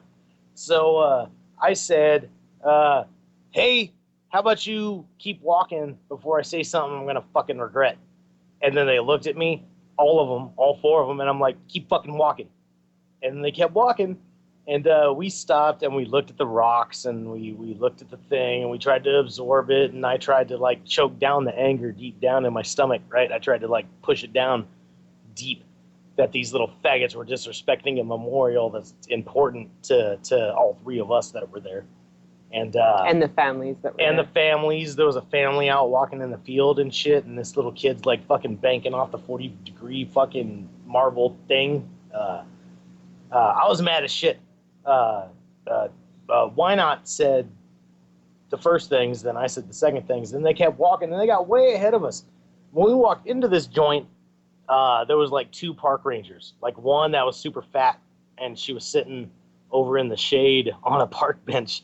And then there was one on the left that was like a 60-year-old telling people to sign in if they wanted to, I guess. When we walked out, there was like 14 motherfucking park rangers. And we signed our names in the book. I wrote "Suns Out, Guns Out" dash a soldier, and I posted it on the wall. We walked outside. We took a couple pictures, and I go walking by, and a little half black girl is whistling like some fucking. This is a part of the family of 4. Right. So she's whistling that, and she's looking at me like they I think in retrospect they were wanting us kicked out. They went and complained on us that they wanted us kicked out because I get to the fucking sign, right? There's a sign there, and I turn around. And I'm waiting on Why Not and Lil Pip, and I turn around. I'm looking, and I have my Oakleys on so they can't see my eyes, but I'm looking directly at this chick. They come around the corner. The little fucking teenagers looking at me. Lil Pip and Why Not catch up, and I'm like, what? And he was standing right next to a sign that said, "Please be respectful. You're at a memorial." So I pointed that out, and we went to walk out, and the park rangers on their radios. Dude, I heard this park ranger from like 40. 3 white people are leaving, and we thought it was funny. People are leaving. We thought it was funny. We thought it was hilarious because 3 white people are leaving. 3 white people are leaving. We thought it was fucking hilarious, dude. I joked with. We were like, "Are we dangerous?" Like I cut it up with like 3 of them on the way down to the car, right? And I'm like, "Hey, tell them the one white guy is a 16 Cherokee, and the other 2 are white." And he said, "I'm gonna let them know." And he said, "Thank you so much." The 3 guards that when we were in the car, when we were pulling out, they thanked us, and we were like, "For what?" Like we had no idea. Well, we came home later on that night, and we put it all together. Yeah. Those fucking idiots, that white trash family fucking complained on us because they had one half black fucking illegitimate daughter. Who knows the story of that? I'd like to know the story of that, but I don't. But they complained at us. Oh, so at the Flight 93 Memorial yesterday, me, Lil Pip, Why Not, we got racially profiled because we had tattoos and were white, and we told a family with a half-black daughter to be respectful and to move the fuck on before I say something I'm going to regret. And they moved the fuck on, and then 14 park rangers waited at the fucking exit of the 93 Memorial for us. They saw us, and then when we left, we heard a dude 40 feet behind us say 3 white people were leaving the memorial, and we're like, And then every park ranger I passed, I was like, "Hey, white people exiting." And they started laughing. The one guy was like, "How do you know?" And we said, "Because we heard it on the radio." Heard you, stupid. Right? So then we pull up to the visitor center, which is 40 feet from the memorial. And when we pulled in, I rolled down my window, and the ranger said, directing me to park, I said, "Let them know that 3 white people are here," because we still think it's an ongoing joke. And he started cracking up laughing. And then we came home and put it all together. They radioed each other because we offended a half-black fucking child woman. That is Raptor 7 and Little Pip's feeling. I kind of thought maybe they thought maybe we were unstable veterans. And that's why they profiled us. Could have been. And Pip just said semantics. Yeah. What's the diff? Unstable white people. Exactly. Raptor Mom wanted to share her story, but she's no longer on the call. Ice, did you want to kind of give a recount of what was going on in the Ice in a day in the life of Ice on September 11th, 2001? The day in the life. Yeah. Well, you hear it in the background right now. Baby Ice is going crazy. Yeah. It was normal fucking after PT, you go shit, shower, and shave, and you come into work. I just changed my MOS for the 5th time. So it was pretty cool to kind of be in a new organization and a new unit. And there was, where I worked, they had put me, because of a shortage of personnel, kind of like in the Intel block. I'm trying not to be too per second OPSEC here. And next to that area was also what they called an EOC, and an emergency operations center, where basically it's it's almost like a staff duty that also takes messages from downrange. Is that where Baby Ice is in charge? No. Stop it, dude. You're ruining the mood. Well, anyways, the one of the guys come by from the EOC, and I'm in the office just sitting there going over some stuff because there were some other deployments going on. Kosovo was about ready to get wrapped up from one of the units, and I was going to go down to that unit after they came back from the rotation. And somebody had come up and said, "Dude, somebody dumbass fucking crashed a plane in the World Trade Center." And I'm thinking, dude, man, that's kind of like fucking hard to. I mean, you can see it. I've got some flight experience myself, and there's no fucking way you could miss it, especially because I just sweated my ass off during PT. The day was clear. I was like, there's no way. There's no clouds. There's no whatever. And so I'm just like, yeah, okay, cool. It kind of like blew it off. And then I went to the EOC and I saw it on TV, and it's right there. And the unit that I was in was predominantly I don't know, they like Fox News because Fox News got all the cool chicks on there. That was when Fox News was starting to ramp up with their hotness and their hotties. And so everyone's watching Fox News talking about the chick that's on there, and I'm like, one of the guys in there is a captain, and he's like, look, they're replaying it, and I'm like, everyone just kind of like stopped as soon as he said they're replaying it, because you could clearly see it was already a building on fire, and you saw the second plane hit. And everyone just kind of looked at each other and said, what the fuck? And then all of our crazy ass phones that we had that were, classified phones, they started fucking ringing like crazy. And that's when we got our contacts at the Pentagon, we got contacts at State, we got contacts at everyone else. And immediately, and mind you, I can say, this was the center of the universe, Fort Bragg. Immediately we went into our, I guess you'd call it a fucking zombie mode, whatever, where everyone's, oh shit. We always joke about pulling this fucking duty about security task force and all this other crap. And the next thing you know, it's the real fucking deal. And so they actually deployed us. We were deployed. I guess they put us on special orders where we were with other soft-like units, and we were there. We were guarding the USASOC compound. We were guarding the other compounds. It was no bill. Fucking trucks were getting parked on Fort Bragg, guns pointed out. The 82nd, thinking that they were going to deploy, were immediately turned into fucking gate guards. The 82nd was deployed all around the fucking entire perimeter of Fort Bragg. And we just did a perimeter challenge, which was back in the day, you'd go run around the post, and it's almost like the precursor to the fucking Spartan races. And sure as shit, everyone's issuing ammo. Everything. I mean, it just happened so fucking quick. And then that's when they said, okay, you're going down to this unit, and there's some shit happening, and this. And holy fuck, it just happened. It happened so fast. Meanwhile, there are units there that were conducting airborne operations, and were getting told by the Air Force, put your aircraft down. We don't give a fuck what you're flying or who's in them. Put them on, because that was when the government had instituted a no-fly zone all around. Our American airspace was fucking just closed the fuck out. And so they had all of the fucking Air Force. I mean, there was fighter jets flying all over Fort Bragg. The little dude's worked up in the background. Yeah, well, he's fucking. We're gonna start calling him. What was it I said earlier? Rage baby. But yeah, it was pretty fucking surreal to have those jet fighters, and then everyone's like, okay, go home, fucking collect. And mind you, this is before cell phones, so your fucking phones are ringing, everyone's calling you up. My mom, my wife at the time, I can't remember which one it was. Which wife was it? But yeah, everyone's freaking the fuck out, calling you up, and then you finally get to the house, and then your phones are ringing, phones are going off. There were some people that I had known in that area that were missing, that were found. There was a soldier that I had in my unit that saw, he was on leave, and he saw the shit from like the streets, from New York.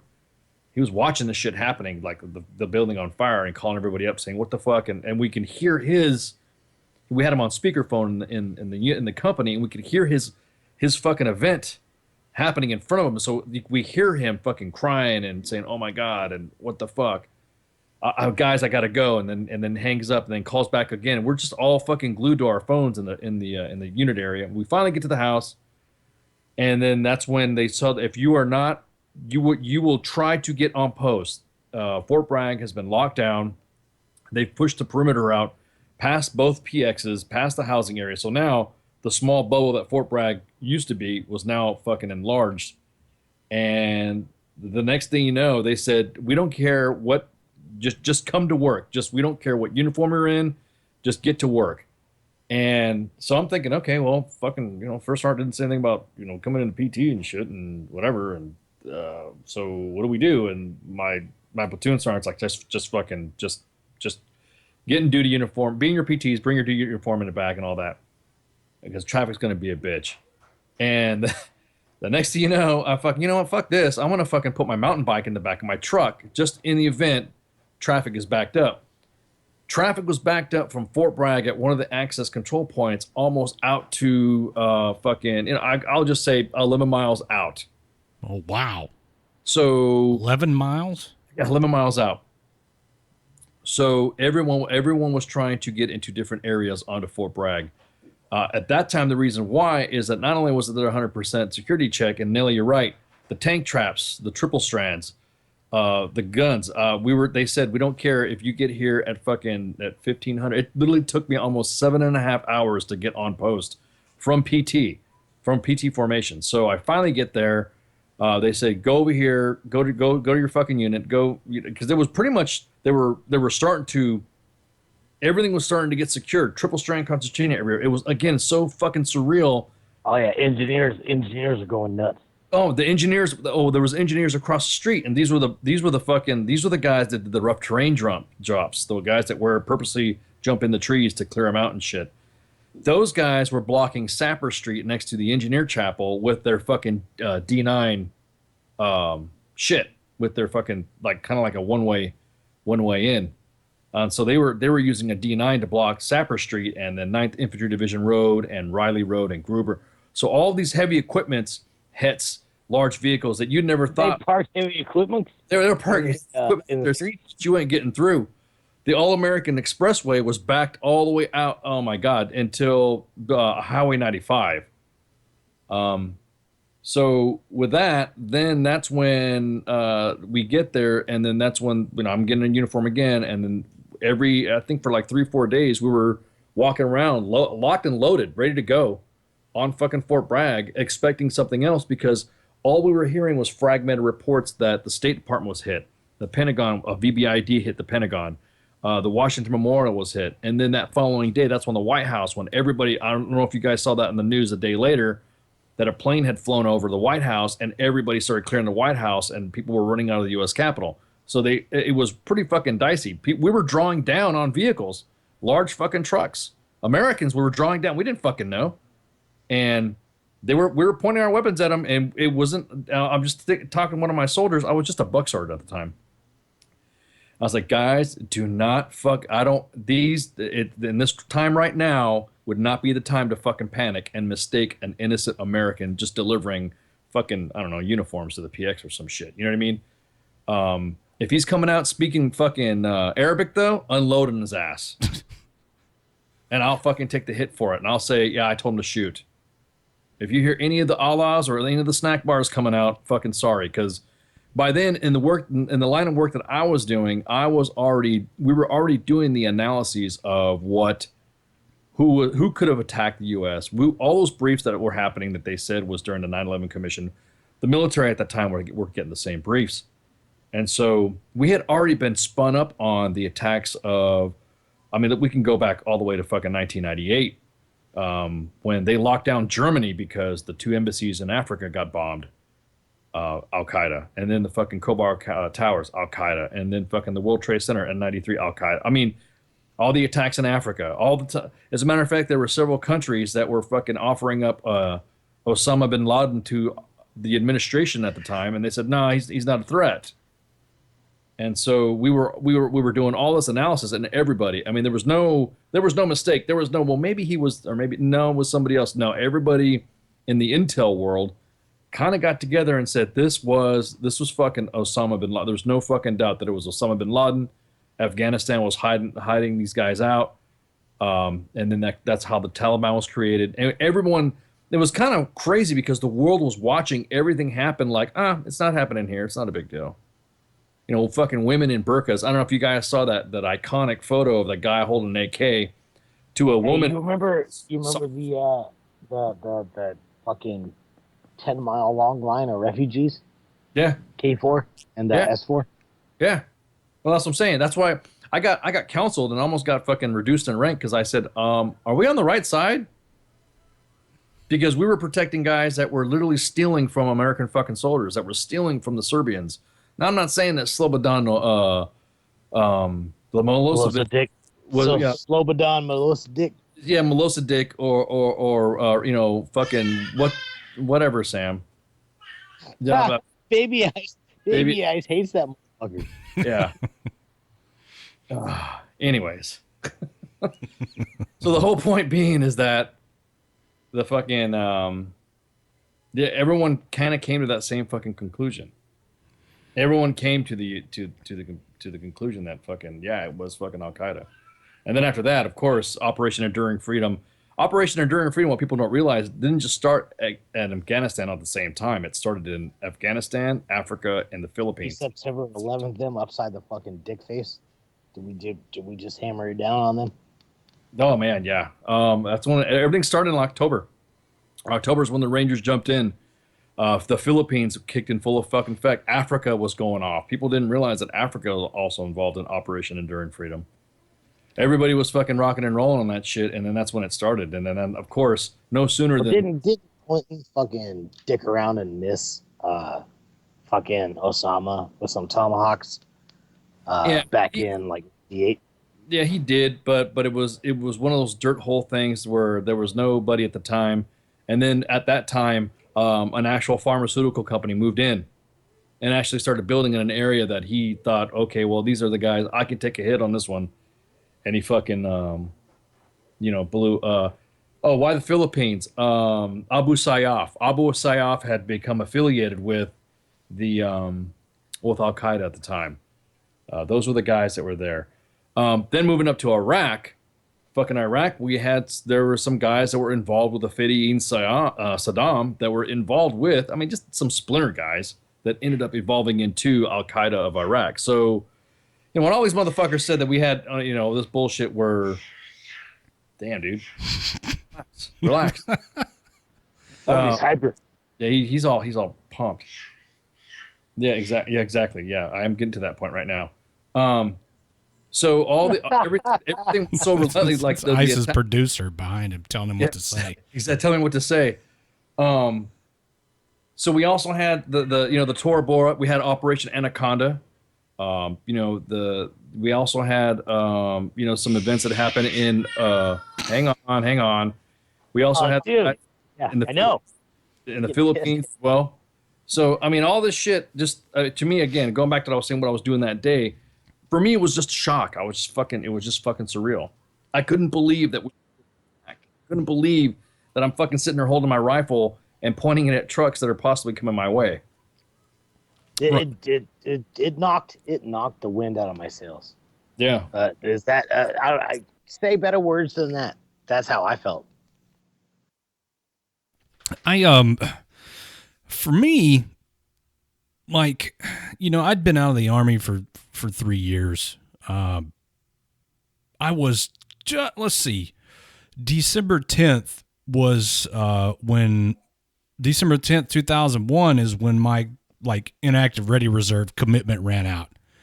And I was a cop, and so for me it was kind of like double shock. Well, the military could call me back, and the fact that I'm on the police department's tactical unit is going to mean that I'm essential here. As a matter of fact, like I mentioned earlier in the show, the chief, this came all the way from the top, said, do not leave the county. You you guys aren't going anywhere. So, and said, be ready to roll. That's what they told us. So for me, it was a feeling of, well, I'm about to do something, but what? Is it going to be, am I going to get called back into active service? Because the area in which I live is considered a like a logistical hub for the nation. There's a lot of material that goes through here. And so there was some concern on the part of the local government that, we were a potential target. They're going after.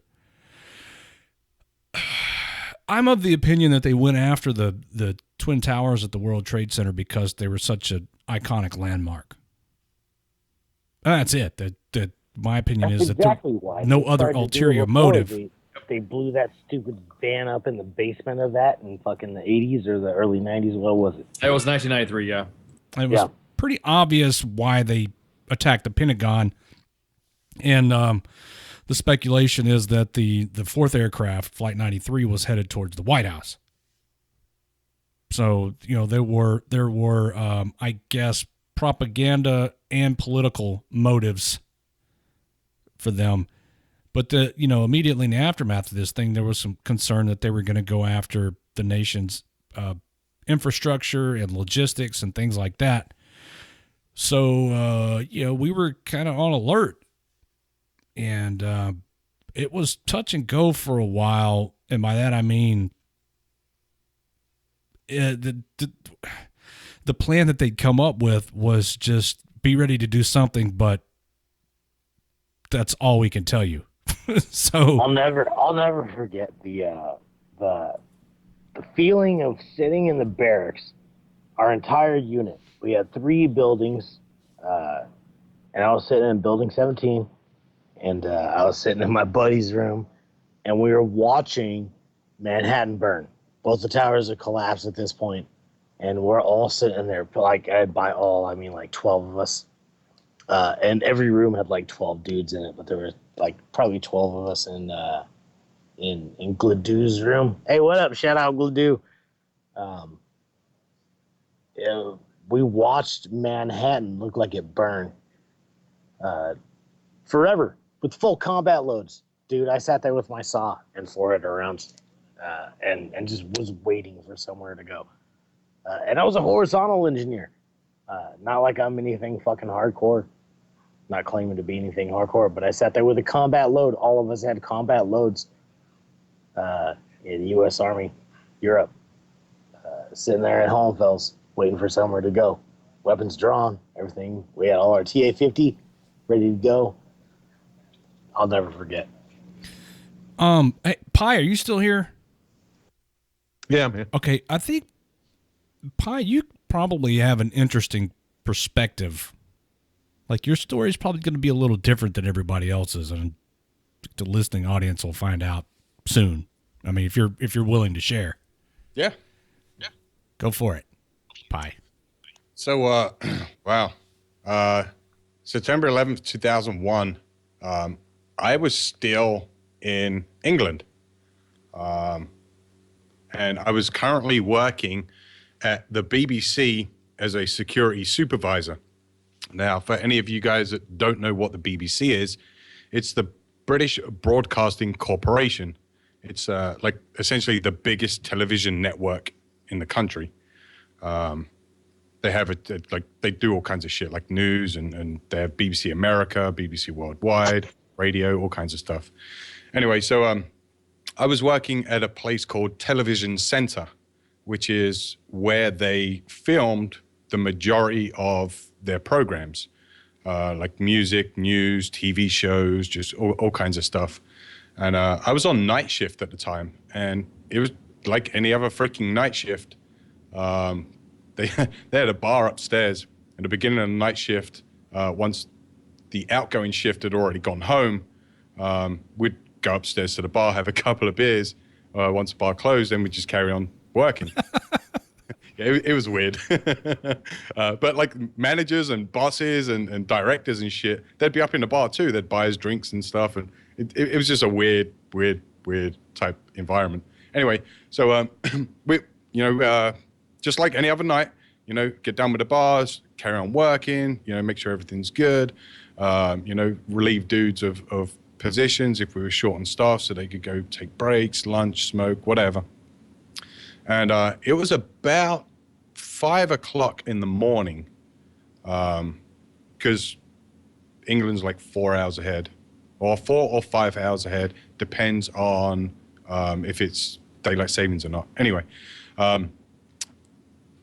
as you come through the main doors of Television Center, you go up the stairs, you turn left, and there's a big like foyer type area where there's nothing but like seats and tables and like a coffee bar, kind of like a Starbucks type thing. You go like buy coffee and snacks and juice and just sit down and chill out. And when they would do shows, when they would bring the audience members in just before they bring them to the studio, they would just have them chill out there, just so they make sure they got everyone, they, you know, the final rundown. And there was a shit ton of TVs everywhere. So I'd come back from somewhere and I was cutting through this foyer area, and you know, there's big screen TVs everywhere. And I heard that, like, I was just walking through, not paying attention to TV, and I heard plane hits World Trade Center type thing.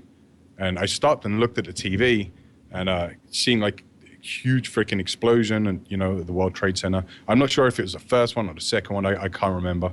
But I kind of stopped, and it was weird. I can remember a real weird feeling, because I didn't know if this was a TV show.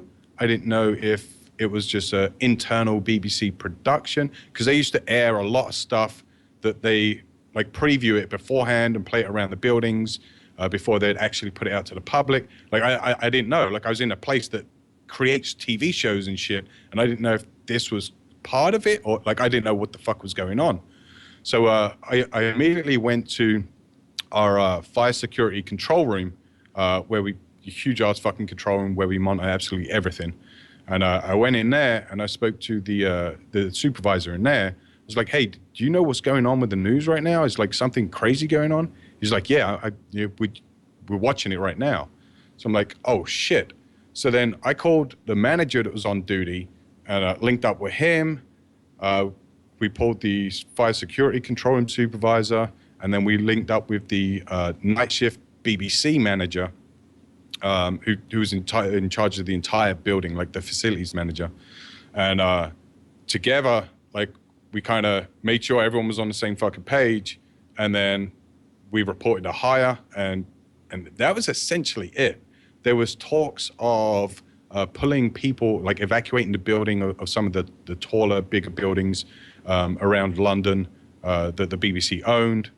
And as we was kind of, you know, talking and planning and working all this shit out, then we heard chatter over like an internal communication system that the government, which was essentially sleeping but had been fucking woken up about all this stuff, they were looking to essentially close down London. So no one could go into any high-rise buildings. Like everything was being ready to be evacuated or stop people from going in there in the morning, because it was like 5 o'clock in the morning. It was insane. Like I'd never, through the training and the time I've spent there, that's never a scenario that's ever come up as to, hey, we're going to evacuate a building. I mean, we was always on guard and shit for terrorist attacks, because a few years previous, the IRA had attacked the same building that I was in. They put a car bomb outside and blew half the fucking building up. So, I mean, terrorist attacks was always in the forefront of your mind, and security and all that kind of stuff, but nothing to this scale where you have to evacuate an entire building because some douchebag is going to like put something in the building, like a plane or some shit.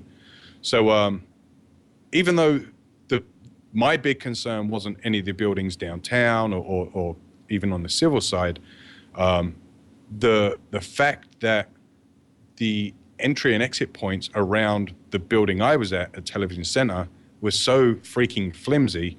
I mean, you could get two people and jump over, you know, the barriers that are there if you wanted to, because the gates were generally open. It was just like vehicle barriers, and then the pedestrian entrance and exits. You had the revolving gates and shit. But I mean, if you wanted to get into the place, it's not that freaking hard. So immediately we started kind of locking everything down. We started calling people up from their days off. Started telling them, hey, you need to come in. You don't worry about overtime. You'll get all that shit, but you need to come in. And for the next week, there was essentially 2 teams on duty at all times. And like security was freaking crazy. But that was really the extent of what I was involved in and what I remember. Would you say, Pi, that that these events were one of the things that contributed to your desire to come to the United States and join the U.S. military? Come to the U.S., I would probably say no. I came. It's a weird freaking story, but I came to the U.S. on vacation and ended up like getting married and fucking staying here. Oh wow! Sorry about that. Yeah. But I had already been in the British Army. Had done 3 years and then got out, and it was just it was what it is, type of thing. But once I came to the U.S., yes, I felt that America is now my home, and regardless of the fact that I was here or not at the time it happened, I felt some type of obligation to do something since it was still an active war, an active kind of state. So yes, the I guess indirectly the attacks did have a big portion of me joining the military. I mean, I kind of knew what the military would already be about because I had already kind of done that. But yeah, like on the Friday safety brief, I kind of said in the pre-portion before I went into the September 11th tribute thing, that I knew when I joined that the chances of me going to Iraq is fucking probably 100%. And I had no problem with it. I had no issues with that whatsoever. I kind of welcomed it. So I don't know. It's weird. Coming to the States had nothing to do with that. But once I was here, yes, it was one of the driving factors for me joining the military. That makes sense. I mean, I get that. It was just a little bit of an irony that me and Pi ended up serving together. Right. It's kind of like our paths crossed and kind of went parallel because of all this stuff too. So I love you, Pi. I love you too. Aw. Fortunately, there's especially directly in the aftermath of the attacks, that there was such a large number of people who felt compelled to join the military, to serve their country. I mean, the timing worked out perfectly, and there you could kind of look back and see a similar pattern like there was in the wake of the Pearl Harbor bombing, where guys were like, well, time to go join the military. Let's go do this. The nation needs us, and we're going to answer that call. The thing that kind of drives that home for me, though, is there are people who answered that call in 2001 that are still in the military today, and I have the privilege of knowing some of these people, and they have grown into be, for the most part, fine NCOs or officers, senior officers, whatever the case may be. And then there are those who got in and served out their contract and got out, but I always kind of feel like I missed the boat, like barely, and I did. I had been out of the Army for just a hair over 3 years when this thing happened. I'm proud of my service, but I think I've said this before. I feel like that there was something that I left unfulfilled because I got out right before this happened. I was subject to being recalled because I was part of the IRR, and it didn't happen. I would encourage anybody who is who joined. I want to hear from somebody who joined as a result of these attacks and is still in, to call in and tell us about how. I mean, I don't, without all the technical details, kind of how the op tempo has changed, or the ICE could probably attest to some of this, how from 2001 until now, how the kind of overall feeling in the Army has changed. And, you know, I got a buddy that served, you know, did 4 years and then got stop loss for 6 months and then got out.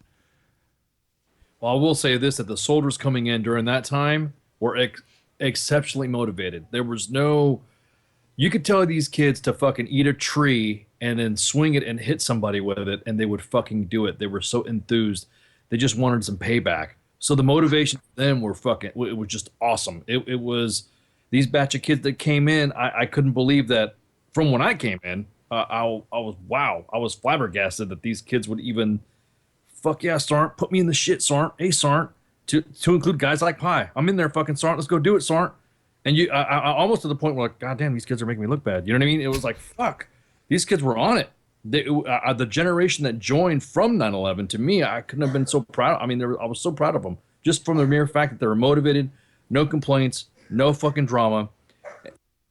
And I'll be honest with you, the biggest, I don't want to say this without getting too, I'll say it, fuck it. It's the guys that were the trigger pullers. The guys that were out there on the line were the guys that were wanting to get in it. The guys that weren't were the guys that were just kind of like, meh, yeah, okay, I'm in. Yeah, I mean, I want to serve it, but that was it. But the guys that were already doing the trigger pulling, the guys that were going to be in the front, the guys that they knew were going to be in fucking harm's way.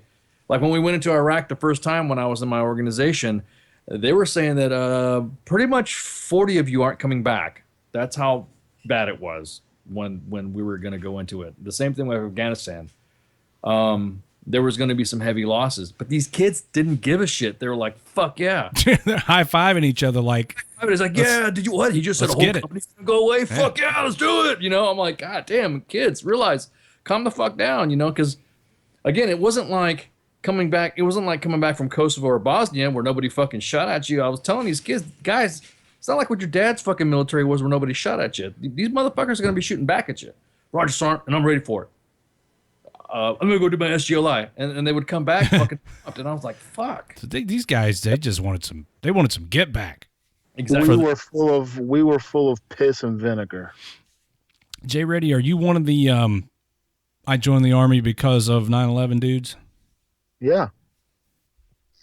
I was 15 when it happened in 10th grade biology. And they put it on, and like we all have our dark humor, and I laughed, I chuckled about it. I'm like, oh, they're fucking dumbasses. Then the second one hit, and I got in trouble for it, but I slammed my fucking fist on the desk and like, let's go get these motherfuckers. And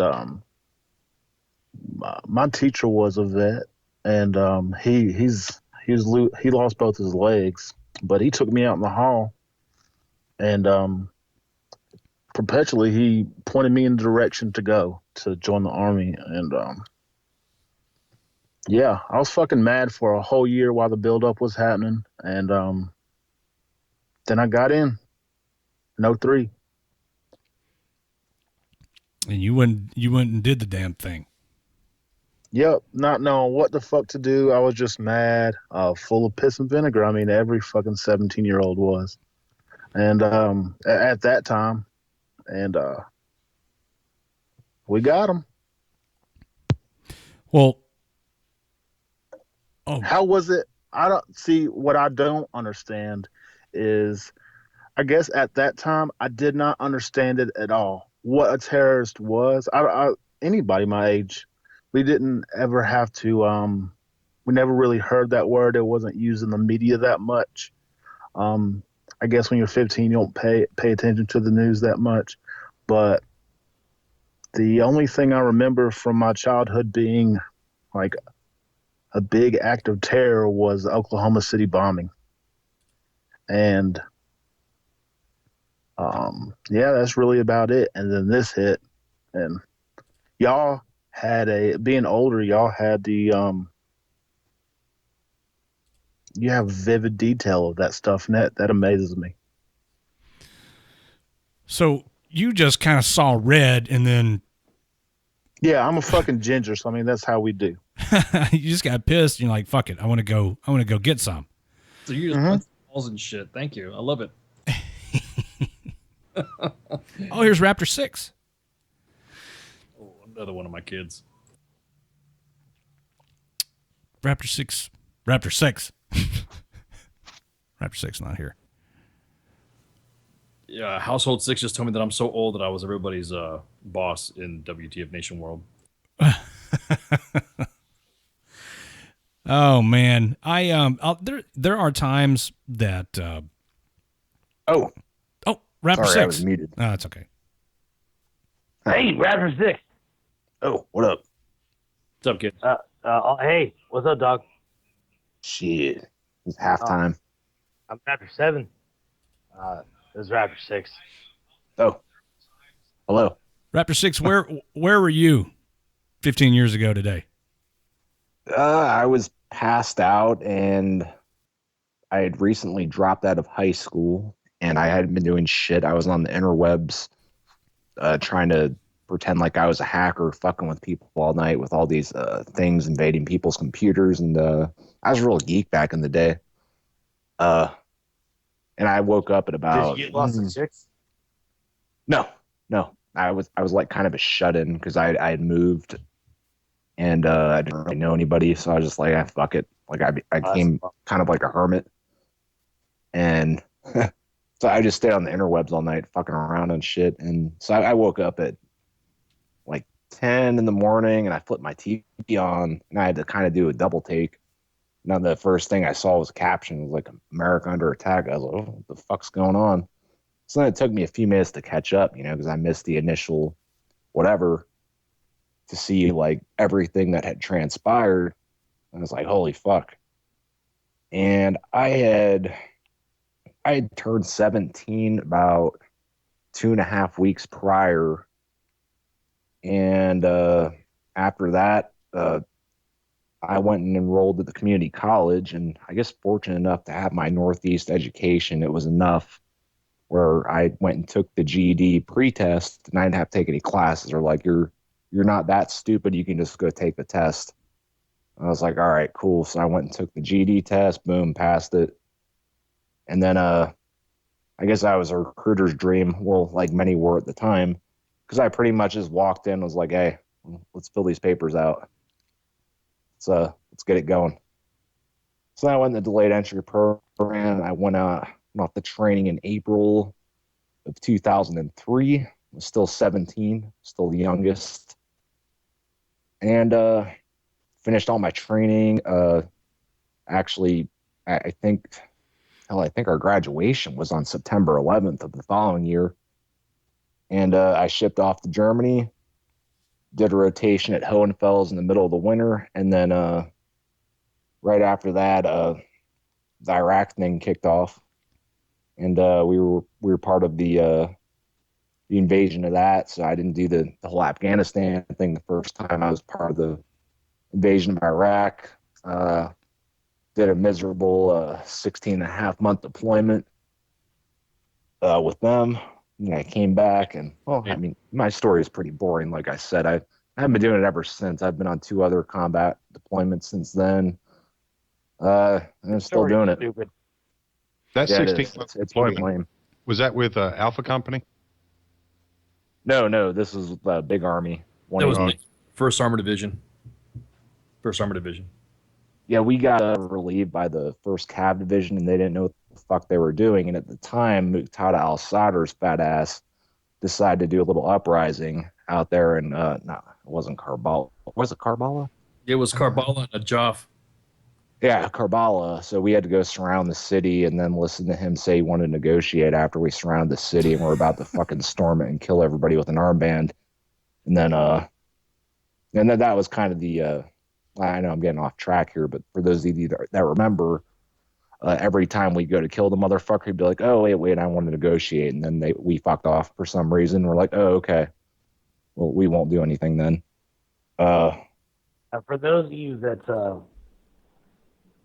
don't know anything about history, September 11th happened, and then some people weren't in the army, and then some people had to go do things that were fucking silly as fuck. Boring stories. The end. Right? Did I just summarize that? Yeah, pretty much. Yeah, you know, like the invasion, and then boring stories, and then you know, good time. As much as I would like to say that it was this patriotic whatever that compelled me to do it, no, it was. I mean, I was just one of those kids. I always knew I was going to join the army. I mean, that kind of pushed me a little quicker. Like, all right, I'm going to go get my GED now. Yeah, I was the same way. Yeah. 6. So it was always in the cards for you. You just needed a little, hey, there's some shit going on. Now's the time. Hey, who on the call got GEDs? Hands up. Me. Yeah. Me. Yes, me. Holy shit. I got a diploma. Look at the bunch of professional tough guys. Yeah, I'm when not calling I myself came tough over guy by any and means. when I went to a recruiter and said, "Hey," because I walked in and said, "Hey, I want to join." Like I think I was his easiest fucking recruit ever. You know, we sat down and done the whole education bullshit thing, and I couldn't get any of my high school stuff. Like I just couldn't fucking get it. Like it was lost in time. I didn't know where the fuck to go, like back home to get that shit. So he was like, you know, there's an easier way. We can just fucking have you do a GED. All right, fuck it, let's do that. And he fucking set all that shit up. Like he hooked me up with a school, fucking hooked me up where to go. He drove me to take the fucking test. Yeah, I mean, my recruit was a piece of shit, but like that's done. But he got Don't you. talk about Raptor 6 like that. You were Oh, shit. fucking school. That's what it was. I was his recruiter. Talk up my bro. USAREC fucking gets what USAREC gets, man. Don't be hating on my friend. Anyways, 9/11. Yeah. Anyways, break time. I didn't even do the middle of the show break. I'm just going to take this top of the hour break, and then we'll be back to finish the show up. How about that? I'm going to go get a beer. Shots. Only Go one I've had Giants. all day. Giants won today, so it is good. Shots As for good as it can show.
dark.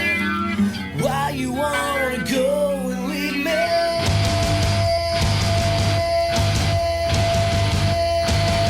You're so far away.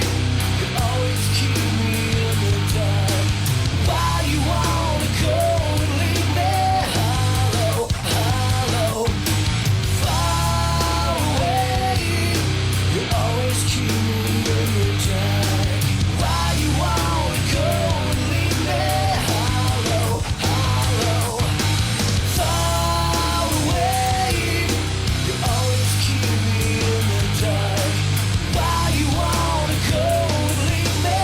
Hollow, hollow, hollow, hollow, hollow, hollow again.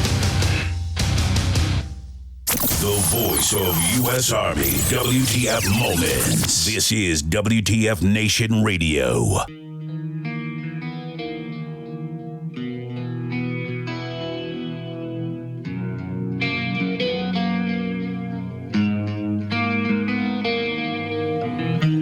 Hungry for another taste. You stumble around the time you waste, and your table's overturned. Sooner or later, you crash, then you burn. I think I wanna die tomorrow. And are you gonna be with me? I think I wanna die tomorrow. 'Cause I'm out of time and I'm out of my mind. The simple ways come and go. Still I love the way you turn me on. But I just can't find the words. 'Cause everything I say sounds so absurd. I think I wanna die tomorrow. Tired of being with me. I think I wanna die tomorrow.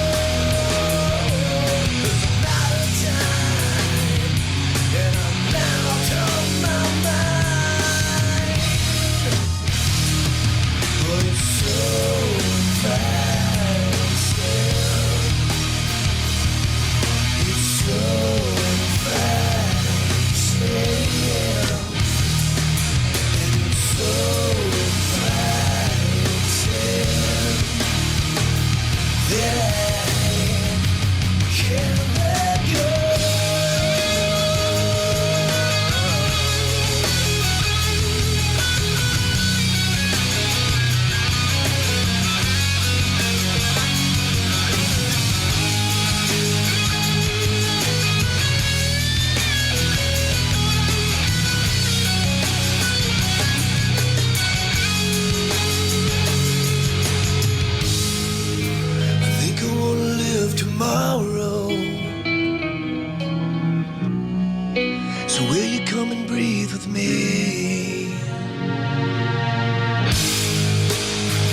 Hey everybody, we're back for the last part of the show here. This is a night for us to remember, and I guess emotions are running high. Well, get your emotions in check, people, if you can. Why? It's unhealthy to. Why? Well, I mean, I would hate to think that anybody was been down in the dumps, and I mean, I kind of been bummed out today, but try not to be mopey if I can help it. You got to do what you do, and every day you're demotivated and just says fuck life, and you got to find something to motivate you. I mean, what happens sucks. It fucking sucks ass, but life goes on, and the best way to honor their memories is to live your life to the fullest, and that means don't fucking be Eeyore. Right. I'm gonna be honest here. Be a bitch. Shit. This is the last thing I'm gonna say for the evening. This is my sign out because I'm gonna hang up after this. But you guys need to pick yourselves up if you need to. If you don't, then don't. Do whatever is good for you. Lil Pip is here hanging out with me and Why Not tonight. They went and saw the Rocky statue. I didn't go because I knew it was going to be a fucking miserable experience for me because of all the tourists and shit. We went and saw the Flight 93 Memorial yesterday. That was fun. Quote unquote fun. It was an experience, I guess would be a better way to say it. Are you glad you did? I am glad, dude. I am glad. I don't want to deal with shit. I really don't. You stop whispering in my ear. Fuck off. What I wanted to say is, it takes a lot for me some days to do this radio show. There's a lot of times that I don't feel like doing it. I wake up in the morning, I'm like, fuck, it's Tuesday. Shit. Right? I know you feel the same way, Red Lake. Sometimes, a lot of times, maybe. Today, shitty day. Veterans Day is coming up. Thanksgiving, Christmas, other kind of things. Everybody's going to feel shitty. John Burke says, get up, put things that are heavy up and down. Right? So is Derek Wida. So those guys all believe in picking things up, putting heavy things up and down. Whatever's your motivation. I didn't want to get on the show tonight. I messaged Redleg. I was like, would you like my company? He said, yes. I'm here. I didn't want to be here tonight. I wanted to sulk and pout, not be on the radio. But I'm here because this is therapeutic for me, and hopefully it's therapeutic for you guys. Well, I'm glad you're here, and Thanks. I thank you for being here. And I feel confident saying that the listening audience is glad that you're here, and I'm glad that everybody's here, and I'm glad that we're able to do this for everybody. When I say everybody, I mean all the members of the staff who participated tonight, and all the members of the listening audience who participated tonight, and everybody who turned out and participated in the thing this morning, and everybody who continues to come here and participate and make this a thing. We're not doing this for our solely for our entertainment. It's entertaining, but if it weren't for the listening audience, it'd just be a conference call 7 nights a week. What would we talk about without people calling in? Especially today and on days that mean things more than other days. And I know that sounds kind of vague, but you roll all the pertinent days into one. Or Veterans Day, Memorial Day, days like today where we all really need to lean on each other. It matters. It makes a difference. It's an honor to be able to be here for everybody. So as much of a, for lack of a better term, burden as it can be on an individual member of the staff, the air staff, the people that have to get out here and perform, we understand that we have a responsibility to the listening audience. So we do it, as difficult as it is sometimes. You know, much like Raptor 7, I've been bummed out for most of the day. And I think that it's evident in the way that everybody has related their stories tonight that they've been kind of bummed out too. This too shall pass. We'll power through this like we have everything else because we're all here for each other. I found a beer in the fridge. Things are looking up. So I changed to Jack Daniels. Oh, Raptor 7. Before you go, Guys are gonna show up. Put on a happy face. What? hey, I told Mrs. Redleg what I wanted for my birthday. Thanks for What'd you say? Thanks for planting the seed in my head. I want like a whole whiskey drinking setup. Whiskey stones and the proper glass, something Hell to yeah. pour in it. Yeah. I feel like you're doing a cross between the Red Leg and your Morgan Freeman routine tonight. Really? Kind of. I did just watch the Shawshank Redemption today. That's probably what it is. You just Clear what's it called? Subconsciously doing it. Really? Because I'm not intentionally trying to do the Morgan Freeman thing. Maybe it's just because you're somber and Morgan Freeman is very. Is it the delivery or is it like the tone or? I think it's both. Yeah. Delivery, right? Raptor 6. Yeah, not as much the tone. That's why I said it was like a cross between a Red Leg and your rendition of Morgan. Yeah, you're Freeman. totally red legging and delivery. So now I'm self-conscious.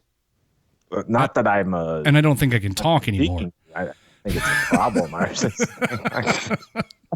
think what my friend is saying is that act less like yourself and more like somebody that's not yourself. So act less like I feel and more like the guy who puts on the clown shoes. Be somebody different, and also talk different. I think that's what he said. I'm not sure that any of that's accurate. That's But now pretty now I hear I'm it. pretty sure that he said talk different. But now I hear it. And now I can't talk for the rest of the show. Because now I'm conscious that I sound like Red Leg Freeman right now. Why don't you talk like the way you normally sound? Because I don't feel like the way I normally feel today. Well, neither do I. All right, okay, back to what we should. But to bring back to original times, that's a quote, by the way, Pie.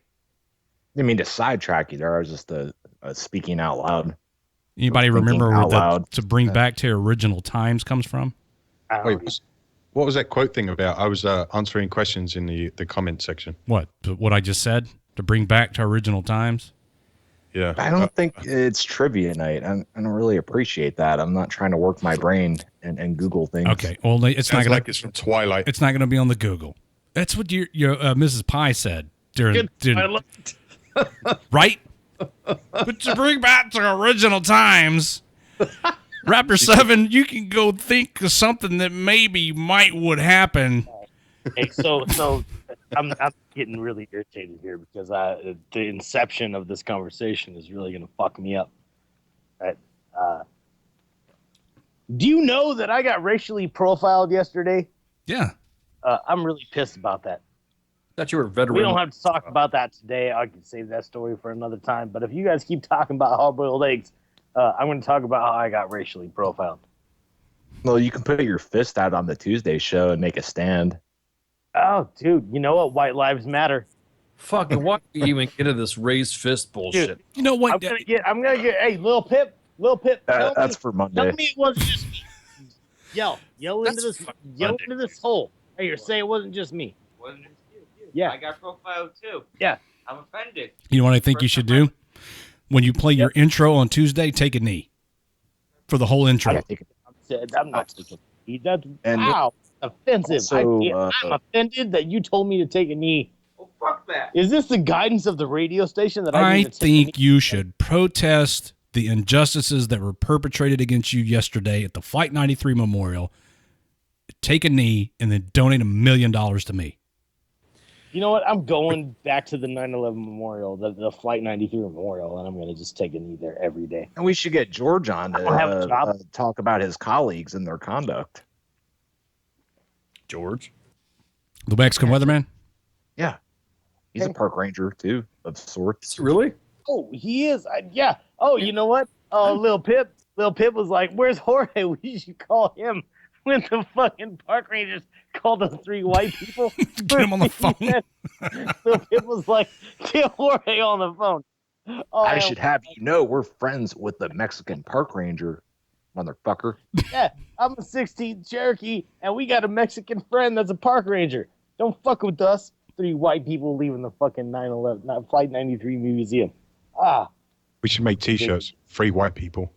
Yeah. 3 white people. Why you gotta be 3 white? white people. White lives matter. I'm gonna go all into this story on Tuesday, unless one of you guys want to humor me in between now and Tuesday. This is gonna be a dumbass story, and it's gonna be hilarious. If you guys want to have it between now and then, fine.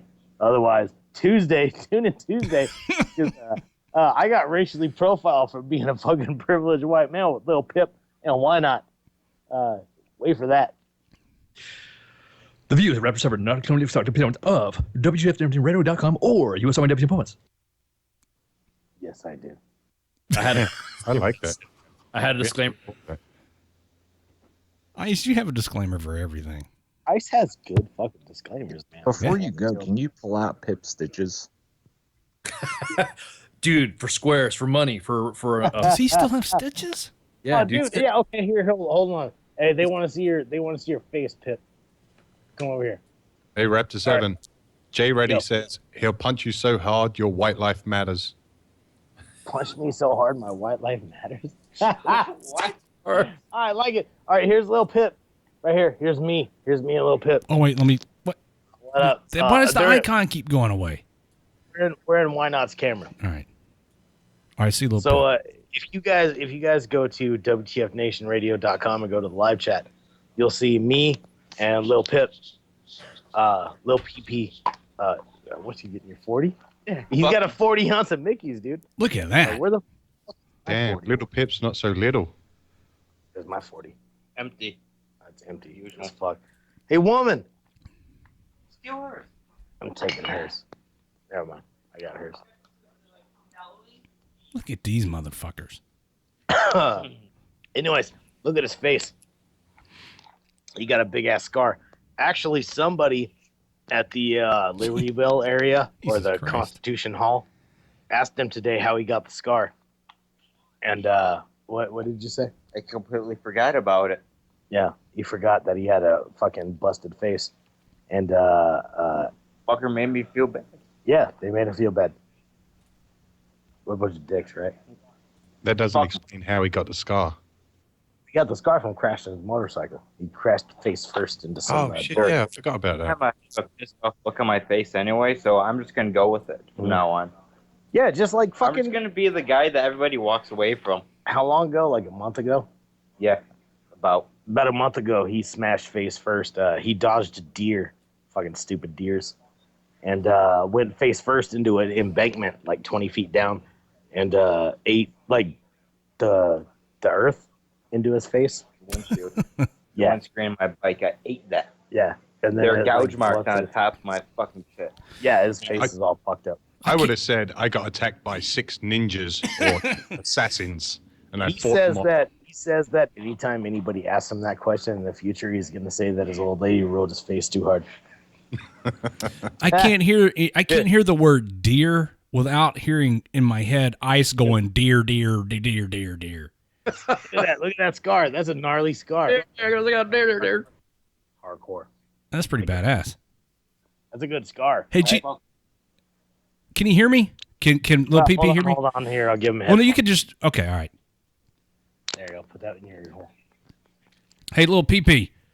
So, did you have like raccoon eyes as a result of this? Yep. Oh man, where are the pictures of that? Private stash. All right, you Raptor 7. Punch him in both eyes right now so we can see. I can't punch him in both eyes, dude. Fuck, you punched me in the jaw the other night. I did. I really did hit him. Yeah. That's what I'm talking about. Oh, good. I did hit him with a tongue. Was he drunk? Well, I was. I guess that counts.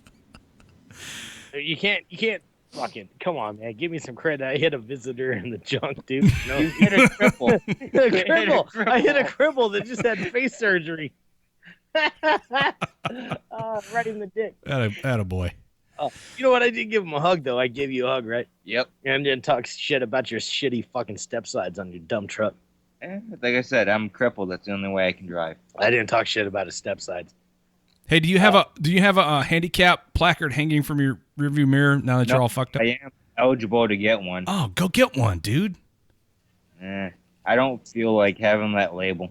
Get a goofy tag, man. Go for it. Ice is gonna get one. Fuck yeah, I'm gonna get one. 100%. I'll let you guys fucking borrow it too. Dude, get duplicates. Can I get? I'll pay you $30 for one. $30. $30. You fucking one for the mirror. I'll give you mine for free. $30, Ice. That's an offer you can't refuse. No, dude, come on, man. That's more than postage. All right, so Lil PP, he went and saw the Rocky statue today, and went downtown Philadelphia, where the world is, where history started, right? 1776. He hates everybody that's here. So do I. Well, that's something you guys have in common. Yeah, he's a good dude. And you both have hairlines that aren't receding. That's pretty impressive. Look at how excellent this is. Oh, hold on. Wait this way. Good. It's like one straight line all the way across from his right ear to your left ear. So we got complained on because we were racist at the Flight 93 Memorial. Really? Do we look racist to you? Yes. I agree. when that little half black chick was whistling the fucking the Andy Griffith song, I was like, oh yeah, they complained on us for being racist. We look totally racist. He looked straight out of fucking the movie Romper Stomper, and I was like, fucking American History X, and then fucking Why Not's wearing like fucking, she's dressed in all black with an American flag, wearing some grunt style shit like 9/11. Yeah, we looked over patriotic, I guess. Like if you're gonna stereotype, over patriotic and short haired racism, I guess. Do we look like racists? Yes. Just wait. Is there racism now for patriotism? Is that what you're saying? I think that's what I'm getting at, right? Like me and Lil PP. Yeah, I don't mean to be touching you, dude. Sorry. You guys realize that you can just fucking put it to your inside ears. That way you don't look like fucking homos, right? Yeah. So little pip switched. PP, do we look like racists? Yes. So you look like a couple right now.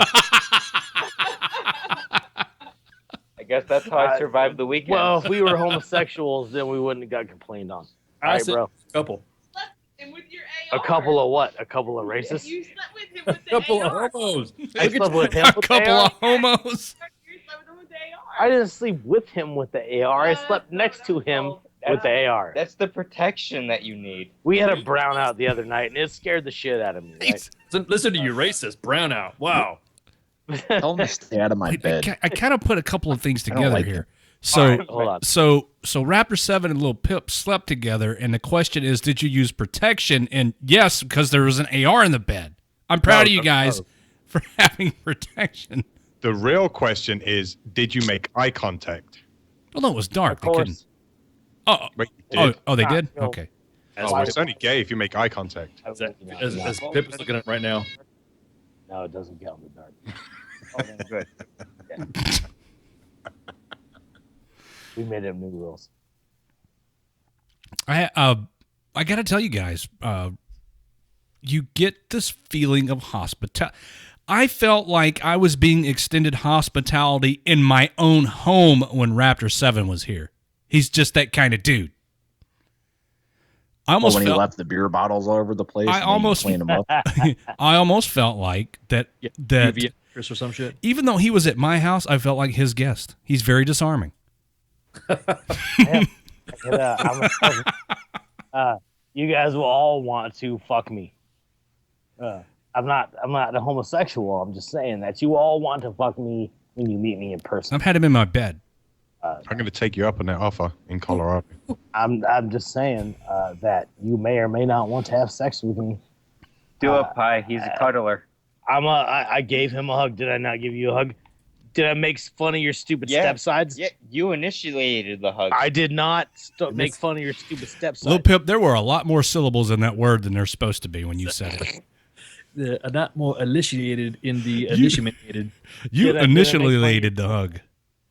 Not until now. No, not until now. I didn't make fun of the stepsides on this fucking gay truck. Like your brother, Redleg. Oh, yeah. He got those stupid stepsides. Yeah. Anyways, let's get back to 9/11. This is getting off into fuckery, and I feel bad. We should do 9/11. And Lil PP's here. He's traumatized enough. The last thing he needs is another 9/11 right now in his mind. You know what? You're pretty. You're pretty. All right, let me turn that video off. I find that strangely erotic. Yeah. So we're gonna hang up. Are you gonna do more things? Am I gonna do more things? I don't know. I got another about 30 minutes of things to do. Oh, should I hang out? That's up to you, man. I don't know. You got like ice. Just talk to things with. What? Whoa. Roger that. You are the assistant station. Huh? I said, you are the assistant station manager, so I guess I have to fucking suck it up and drive on while you two homos hang out with your earbuds. We're just sharing earbuds, man. Look, he dropped his earbud. Yeah, and you guys You scared the piss out of him, dude. Look, now he's Fuck putting you, Ice. Yeah, look. He's gonna look. He's gonna look. He's gonna look at you. Look at. See, there he goes. Eye contact. Fucking Raptor Chicken Brown Cow. Oh my god. I'm not gonna kiss him. He's not Omen. Oh wow. Yeah.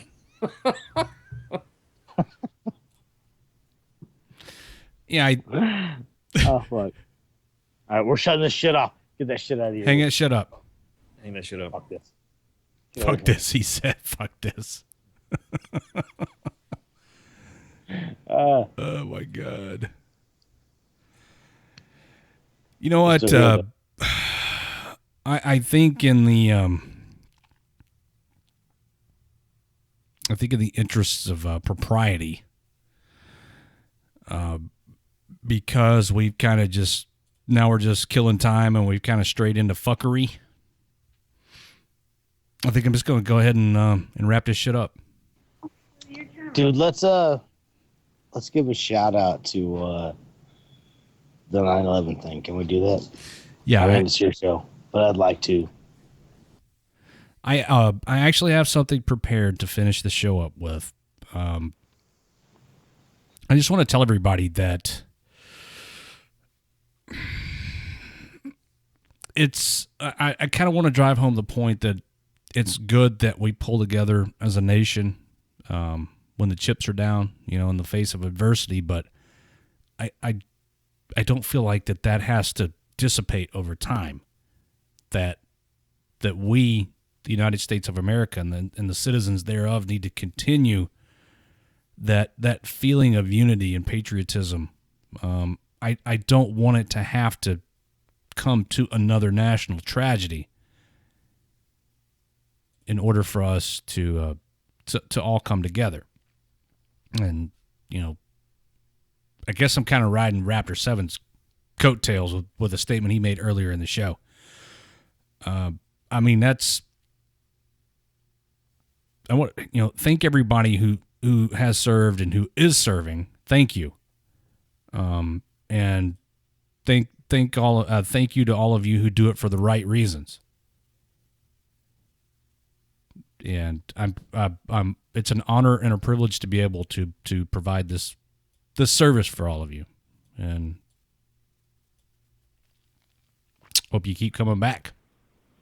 I want to throw in there that me, Redleg, Raptor Mom, Why Not, all the rest of us. Who else are we forgetting? Who else are we forgetting? Who'd you say? Pie, Ice, 6, of course. Raptor 6, Ice, Jim Beam, Alaska. Shit. Who else? Raptor Mom? Yeah, I already said Raptor Mom. Did you? Jay Reddy. Jay Reddy. Cause. Yeah, Cause. Best stepdad ever. Alaska. You said Hey, Alaska. Yeah, I said Alaska. Everybody that works here for free, and we do this for us, by us, right? Fubu.